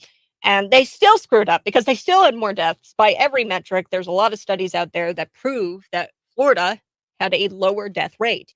Now, let's look at the CDC numbers, which were used in the state debate last night. It's the CDC numbers. Okay. Of course, Sean Hannity uses the CDC numbers, which I don't like the CDC numbers. Let me pull them up really quick. Hold on. Okay. Oh, no. Sorry. Those were Chris Christie's blood sugar levels. And let me pull them up here. Hang on. Oh, no. Joe Biden's cholesterol numbers. Oh, here they are. The CDC numbers. Here we go. Okay. So we have the CDC, the national COVID death rates were 189 per 100,000. That's the CDC numbers. Now, that's a pretty high number. California and Florida had lower numbers. Florida, 252 per 100,000. That was the death rate for Florida. And then you look at California, the COVID death rate was 248 per 100,000. So the difference by like a few percentage points, Florida was a little bit higher according to the CDC. But again, those are the CDC numbers, and I don't really trust the CDC. Do you? But within the margin of error there. Okay. I mean, they're like the death rate is pretty much the same in California and Florida, according to the CDC, folks. So I've got to take a quick break. But when we come back, $270,000 being spent on what? Let me check my notes here. Repainting BLM outside the White House. I didn't know paint costs that much. I guess it does in Joe Biden's America, but yeah, that should tell you all you need to know about the Washington D.C. officials' priorities. I'm back next.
If you're watching, go ahead and smash that like button. We're going to come back and we're going to I'm going to walk us through this $270,000 that was spent on this sign. Yes, you heard me correctly.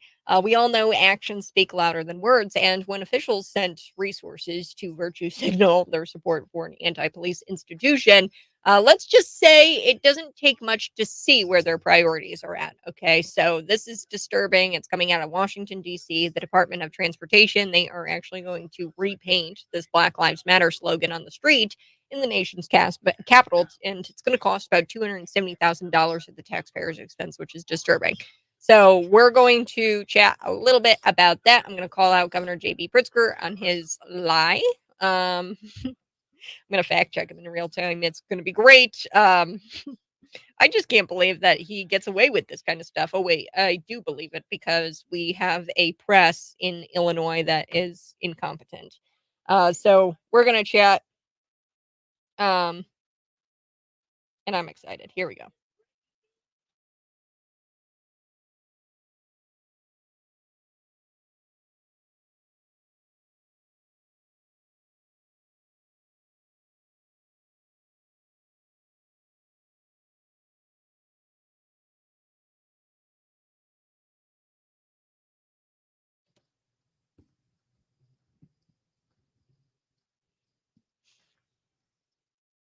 Good morning. Hey, this is the Morning Buzz. Head on over to YouTube. Watch me live in studio. That's YouTube, Facebook, Twitter, and Rumble. Smash the like button while you're there and subscribe to my YouTube channel. That's Cat Peterson99. I gotta fact check JB. I'm sorry, Jelly Bean. I know you hate it when I do this, but it's disturbing that he gets away with this, and I'm not going to let him get away with it. He actually was quoted saying this, and I'm just going to quote him here.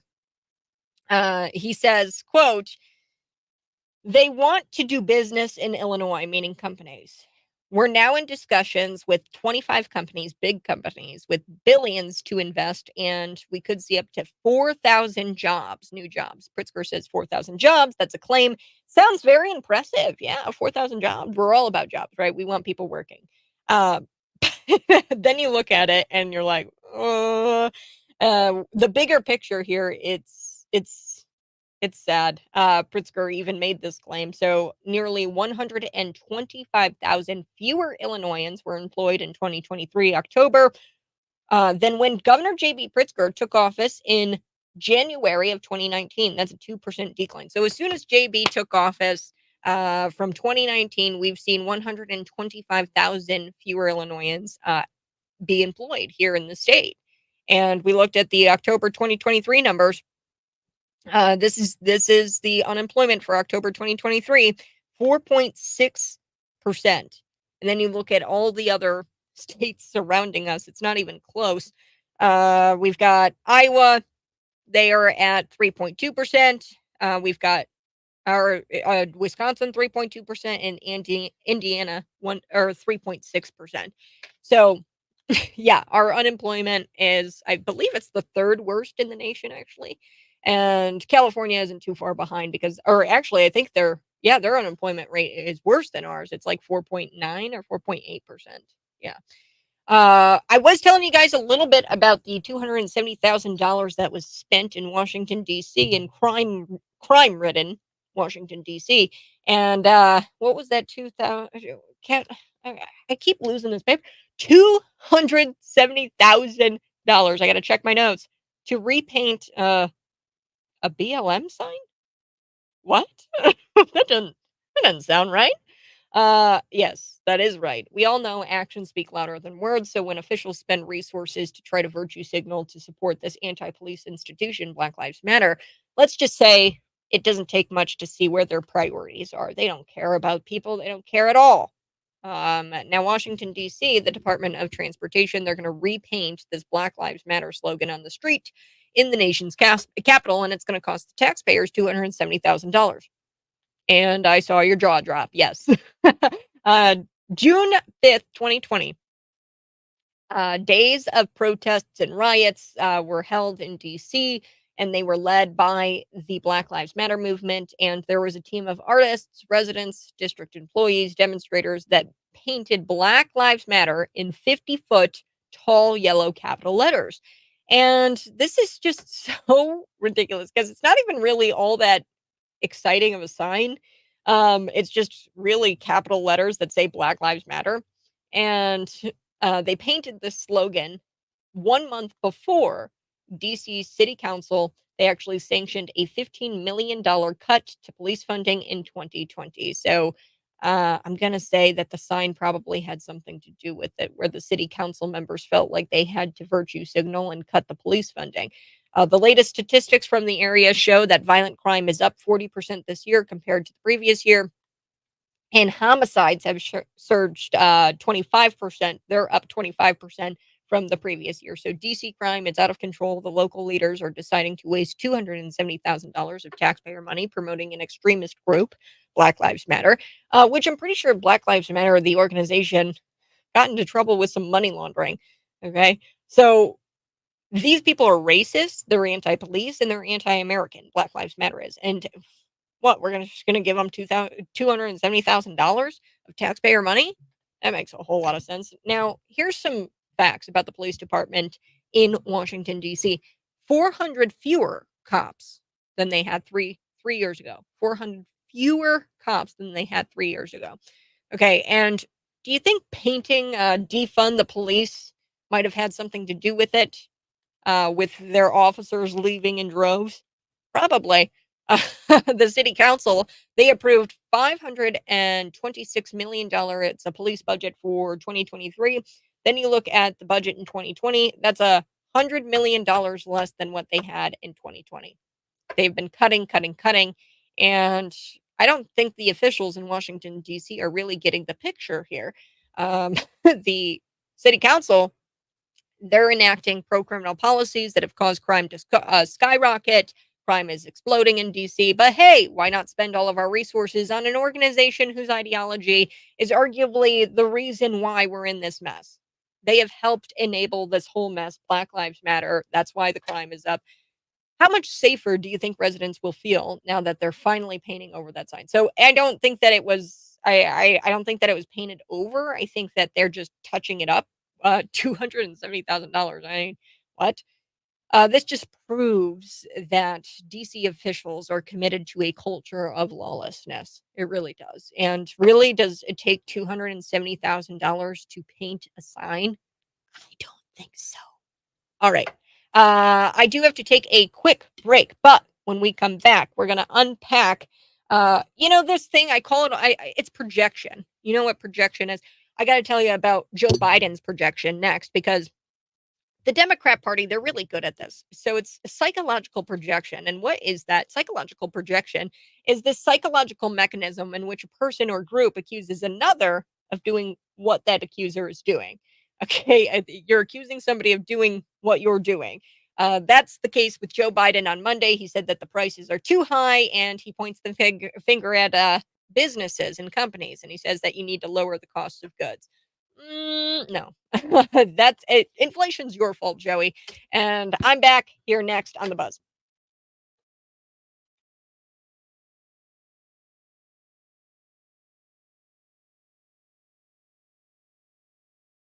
Hey, folks, if you're watching, go ahead and smash the like button. We're going to be coming back here in just a second. Dan, no.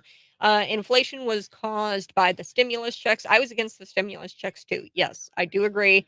I don't think we should have sent out those stimulus checks, but what were we supposed to do? We were telling people that they couldn't work anymore. Okay. And I believe if Donald Trump had his way and these unelected bureaucrats, Anthony Fauci, didn't say that the world was going to end if he didn't send out these stimulus checks, that those stimulus checks would have never went out. But anyway, I was against him too, but knowing that what I know now, but at the time, you can't just tell people that they can't work and then not give them money. So those stimulus checks were important there. Then he goes on, he says, then there was a supply and demand opportunity for inflation, blah, blah, blah, blah, blah. Then the Fed policies kicked in. They're still causing inflation, blah, blah, blah, blah, blah. Then came my favorite, being capitalism. This is where we shrink the product and increase the price to increase existing profits. Joe Biden's fault. Well, yeah, he is the president. I don't know what you're saying, man. Joe Biden, look, I mean, it's been 3 years. I don't know. Like, they can't get it. The problem is spending. Okay, I forget the totals. I think it's like $123 billion we've sent over to Ukraine. Um, with that money, you could fund every Maui household, the people who lost their or homes in the wildfires, the Maui wildfires. You could fund every single family and make them millionaires overnight. You could give each family in Maui $50 million. With that kind of money sent over to Ukraine, I think it's $135 billion. Actually, I don't know. It's some ridiculous number. um, the spending is what's causing inflation. That's what causes inflation. It's Janet Yellen sleeping on the money printing machine. Okay. It's funny money. It's money that doesn't exist. You cannot say that those stimulus checks are the reason why we're having inflation 3 years after the fact, because that was not near what we're spending in Ukraine right now. Okay. I don't think, double check me, fact check me on this, bro. But I don't think that the stimulus checks costed $135 billion, which was the last time I checked the total funding to Ukraine. Okay, so I think that the problem is actually Sleepy Joe getting into all of these wars and Janet Yellen sleeping on the money printing machine and giving money out to all of these foreign countries. And it's this anti-American policy that he's got in place when it comes to foreign wars, but also to production. Okay, so he cut the first day in office, he cut all of our domestic production of oil. And I'm going to get to that here in just a second, but he has increased inflation by 17.6% since he took office. Okay, so that's absurd. You cannot blame his predecessor 3 years after the fact when Donald Trump's spending isn't nearly as much as what he's been doing. Okay, I'm not saying there are things that I don't like about Donald Trump. Spending was one of them. But he had the pandemic. Okay, we had an unprecedented pandemic. People were dying, people were in the hospital. He was told that this was a virus that had no cure. What was he supposed to do? He was told that the people couldn't go to work.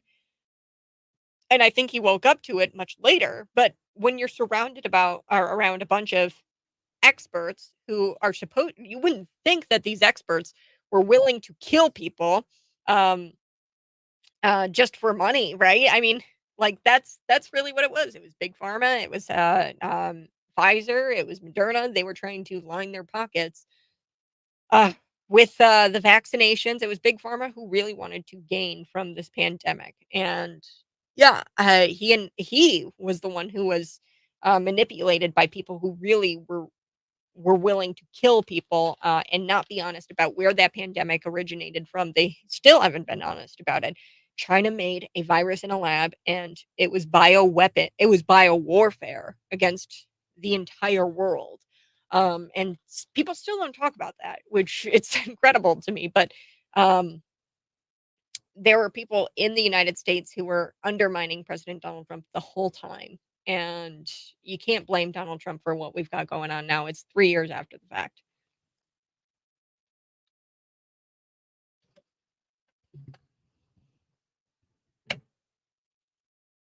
Good morning. Hey, this is the Morning Buzz. And for all the liberals out there who are like, it's Donald Trump's fault. The stimulus checks are the reason why inflation is so bad.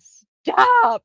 You have got to be kidding me. I'm not even going to get into all of Joe Biden's spending because he has outspent Donald Trump in his presidency with his presidency. But I'm just going to point to one. I'm just going to point to one example here. $135 billion. I think that's the last time I checked the number to Ukraine. $135 billion to Ukraine. You want to know? Let's just put that into perspective. That $135 billion could have went to Maui families, and we could have given $50 million to every single Maui family that lost their house in the wildfires. $135 billion, we could give $2 million to every single veteran who is homeless in America. Like, $135 billion, that's ridiculous. And we've got Janet Yellen over there sleeping on the money printing machine. That's what inflation is. Okay, it's printing way too much money and spending way too much. You're printing what we don't have. Okay, this is why it's inflating the cost of things. Okay, because you're trying to make up for what you're printing by raising the cost of goods. And to sit there and claim that the stimulus checks, and fact check me on this, the stimulus checks weren't $135 billion worth of stimmies. Okay, we didn't get $135 billion worth of stimmies. And what did you want Donald Trump to do? Tell people not to work and then not give them money? You can't tell the American people, hey, you can't go to work because we're dealing with literal bioweapons created in a lab by China. So you can't go to work right now because we don't know what this is. You can't tell them that and then not give them money. Okay, that was a good spend. It was a good spend, and you can't blame Joe Biden's predecessor 3 years after the fact. I told you the number. It's 17.6% since he took office. That's how much inflation has gone up, and not to mention Joe Biden's domestic production. I mean, he's cut domestic production of oil. I mean, he's so anti-American, it's not even funny. Okay, so I do want to talk about how Joe Biden actually is blaming businesses, and he's saying, "You're price gouging people." Blah. That's not true. Um, See, and projection is this psychological mechanism where a person or group accuses another of doing what the accuser is actually doing. So that's what Joe Biden is doing. He's trying to make up for all of his spending that's going on. Rather than own up to the consequences of his actions, he decided that he was going to say that the prices are still too high, and then he pointed a finger at the businesses and at companies, and saying that they should lower the cost of goods. Joe Biden blames businesses for inflation, and he says it's time to stop the price gouging. And I'm quoting him here. Yes, he really said that after an 18% jump in consumer costs since he took office. Okay, there's just no denying that Sleepy Joe's economy sucks. Okay, every number, and you're living it, the reality. Okay, you're living in that reality. Things were better under Trump. Um, we know prices are too high, are still too high for too many things. This is what Joe Biden says, and then he goes that times are still too tough for too many families. Then he goes on and he says, "We've made progress and we're working on it." And he goes, "Let me be clear that to any corporation that has that has not brought their prices back down, even as inflation is coming down, that's not true. Inflation just continues to go up. Even supply chains have been rebuilt. It's time to stop the price gouging and give American consumers a break." Last year, Joe Biden pulled the same thing out, and he was accusing the oil companies of high gas prices. And he claimed because gas prices under Joe Biden have jumped 55%. Okay. And he claimed that they were the problem and they weren't doing enough to offset the soaring costs, telling 7 major oil refiners that their profit margins were, quote, well above normal. So this is what he wrote to Darren Woods, the ExxonMobil CEO. This is what Joe Biden wrote. At a time of war, refinery profit margins are well above normal. Being passed directly onto American families are not acceptable. So he's blaming Russia, and he's blaming the refinery company. These are the same refinery companies whom he told that he was going to eliminate by what, I don't know, 2030, 2040, whatever, where he doesn't want any gas. He wants all solar, all wind, you name it. But yeah, gas prices, they're definitely not caused. These high prices are definitely not caused because of the drilling that you canceled right when you got into office, and you limited domestic production. You shipped oil overseas, and now we're paying way too much for it. Okay, or you're regulating these oil companies, and the regulations impose these big costs to these oil companies. Okay, so yeah, it's definitely the evil, greedy, or oil companies. Stop it with that. And uh, obviously, Joe Biden, I don't know, liberals texting in 309-451-9299. They're like, oh, it's Donald Trump's fault. It's because of the stimulus checks. You're like super in the minority, man, because I'm looking at this poll from the New York Times, and they polled 6 swing states, and they found that 81% of voters rate the economy poor, with 59% saying that they trusted Trump's economy uh, way more, and they liked his economic policy. Okay, so and then only 37% of people in the poll said that they trusted Joe Biden on the economic policy. This is gaslighting. The gaslighting is not working, Joe Biden. Only for a couple of people. The couple of people who texted in this morning. I do want to shift gears and talk a little bit about this Canadian woman then I'm going to wrap up the show here in just a little bit. For your Friday, be sure to text in at 309-451-9299. Really quick housekeeping note. Go to cities929.com. We do this really sweet thing for the kiddos.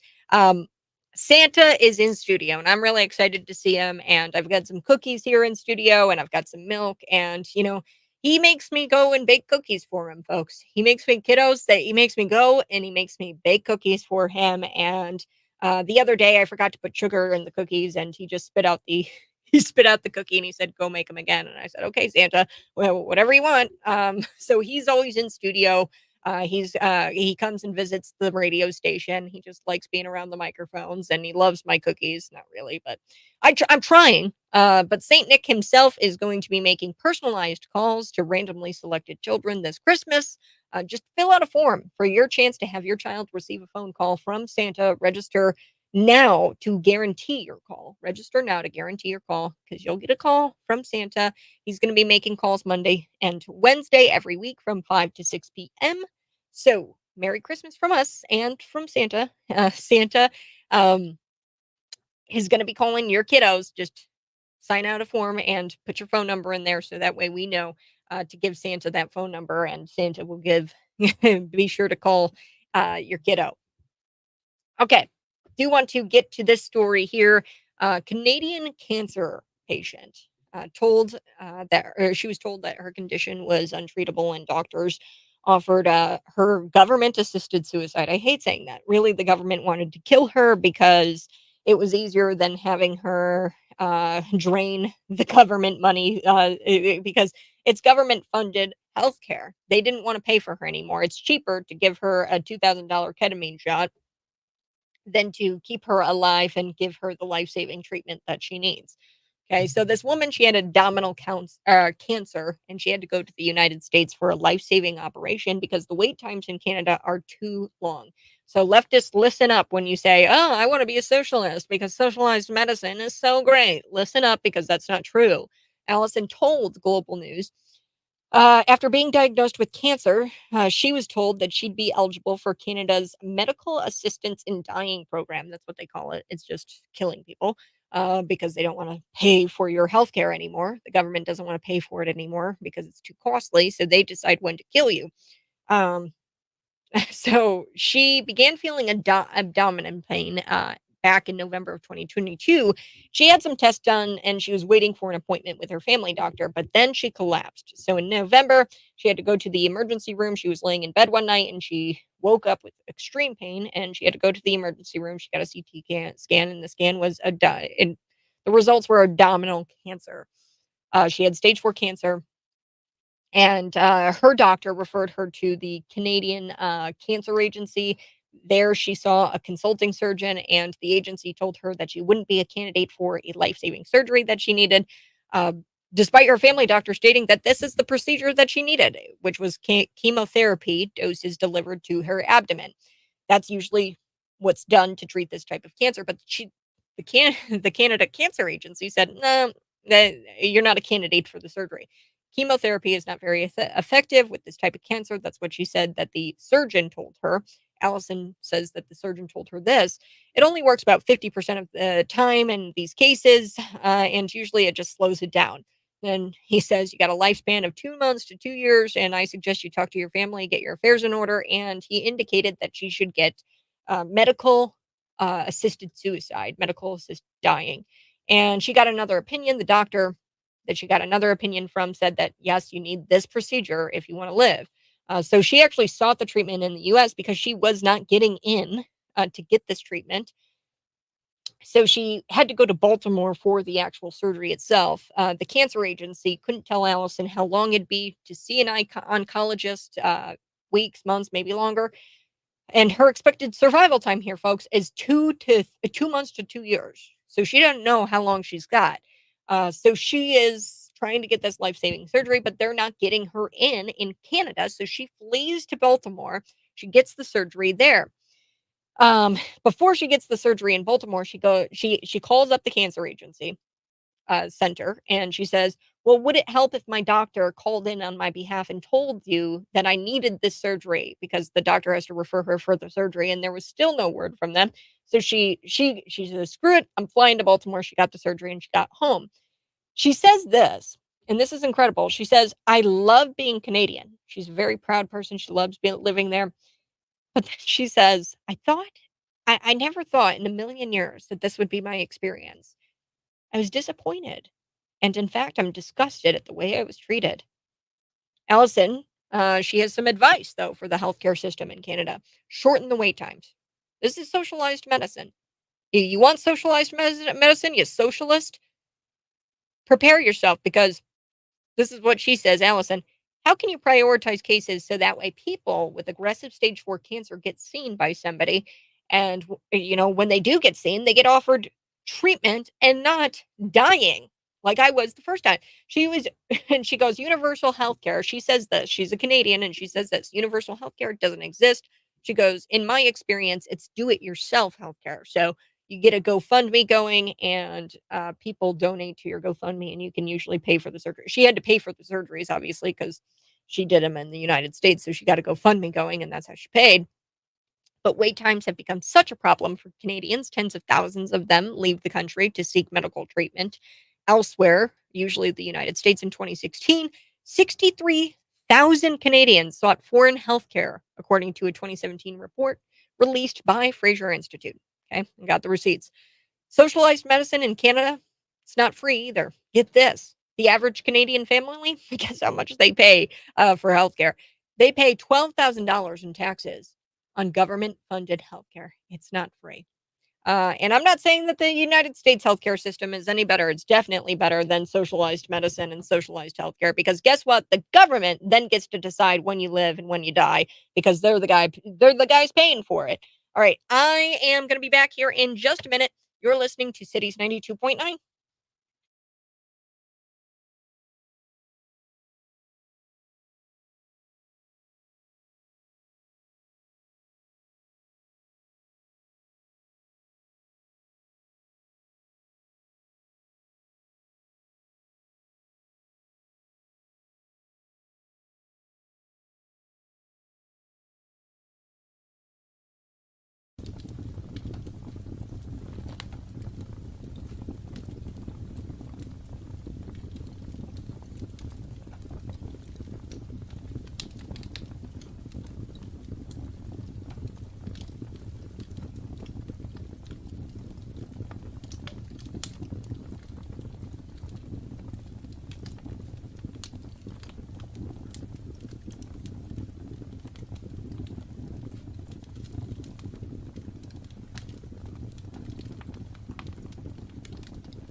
Good morning. Hey, this is the Morning Buzz. It's December 1st. Are you ready for the most wonderful time of the year? I am. Today is National Christmas Lights Day, a time to make the season bright. I did put up a Christmas tree. It's a tiny one. I do have a big one that I want to put up. I'm more of an artificial tree person. I love the smell of a new tree. It's just hard to do when you have a full-time job, to go out and to get a Christmas tree and to put it up. And yeah, plus we've got cats and they'll just knock it down. So yeah, are you an artificial tree person or are you a real tree person? Go ahead, text me. That's 309-451-9299. It is cheaper for an artificial tree. This year in Joe Biden's America, yeah, I'm going artificial tree. But it's also Eat a Red Apple Day. It's an apple day, keeps the doctor away, I guess. I'm not much of an apple person. I really like bananas. And ladies listening, here is a really quick recipe, and it's great for the kids. It's super fast. You just chop up a bunch of bananas. You put it on some parchment paper on a tray. Chop up a bunch of bananas, melt some peanut butter, pour that peanut butter all over the bananas, melt some chocolate, pour that chocolate all over the bananas with the peanut butter, and then sprinkle some flaky sea salt and throw it into the freezer, freeze overnight, and you've got a week's worth of these delicious banana bark bars with peanut butter and chocolate. So that's what I eat. That's the breakfast of champions. I am a sucker for peanut butter and chocolate. The two together, I mean, just inseparable. All right, you guys have a blessed weekend, and I love you. I love you so much. I appreciate you listening. And today's December 1st. It's the most wonderful time of the year. So enjoy it despite the rain. I'll catch you later. Bye-bye. Love you.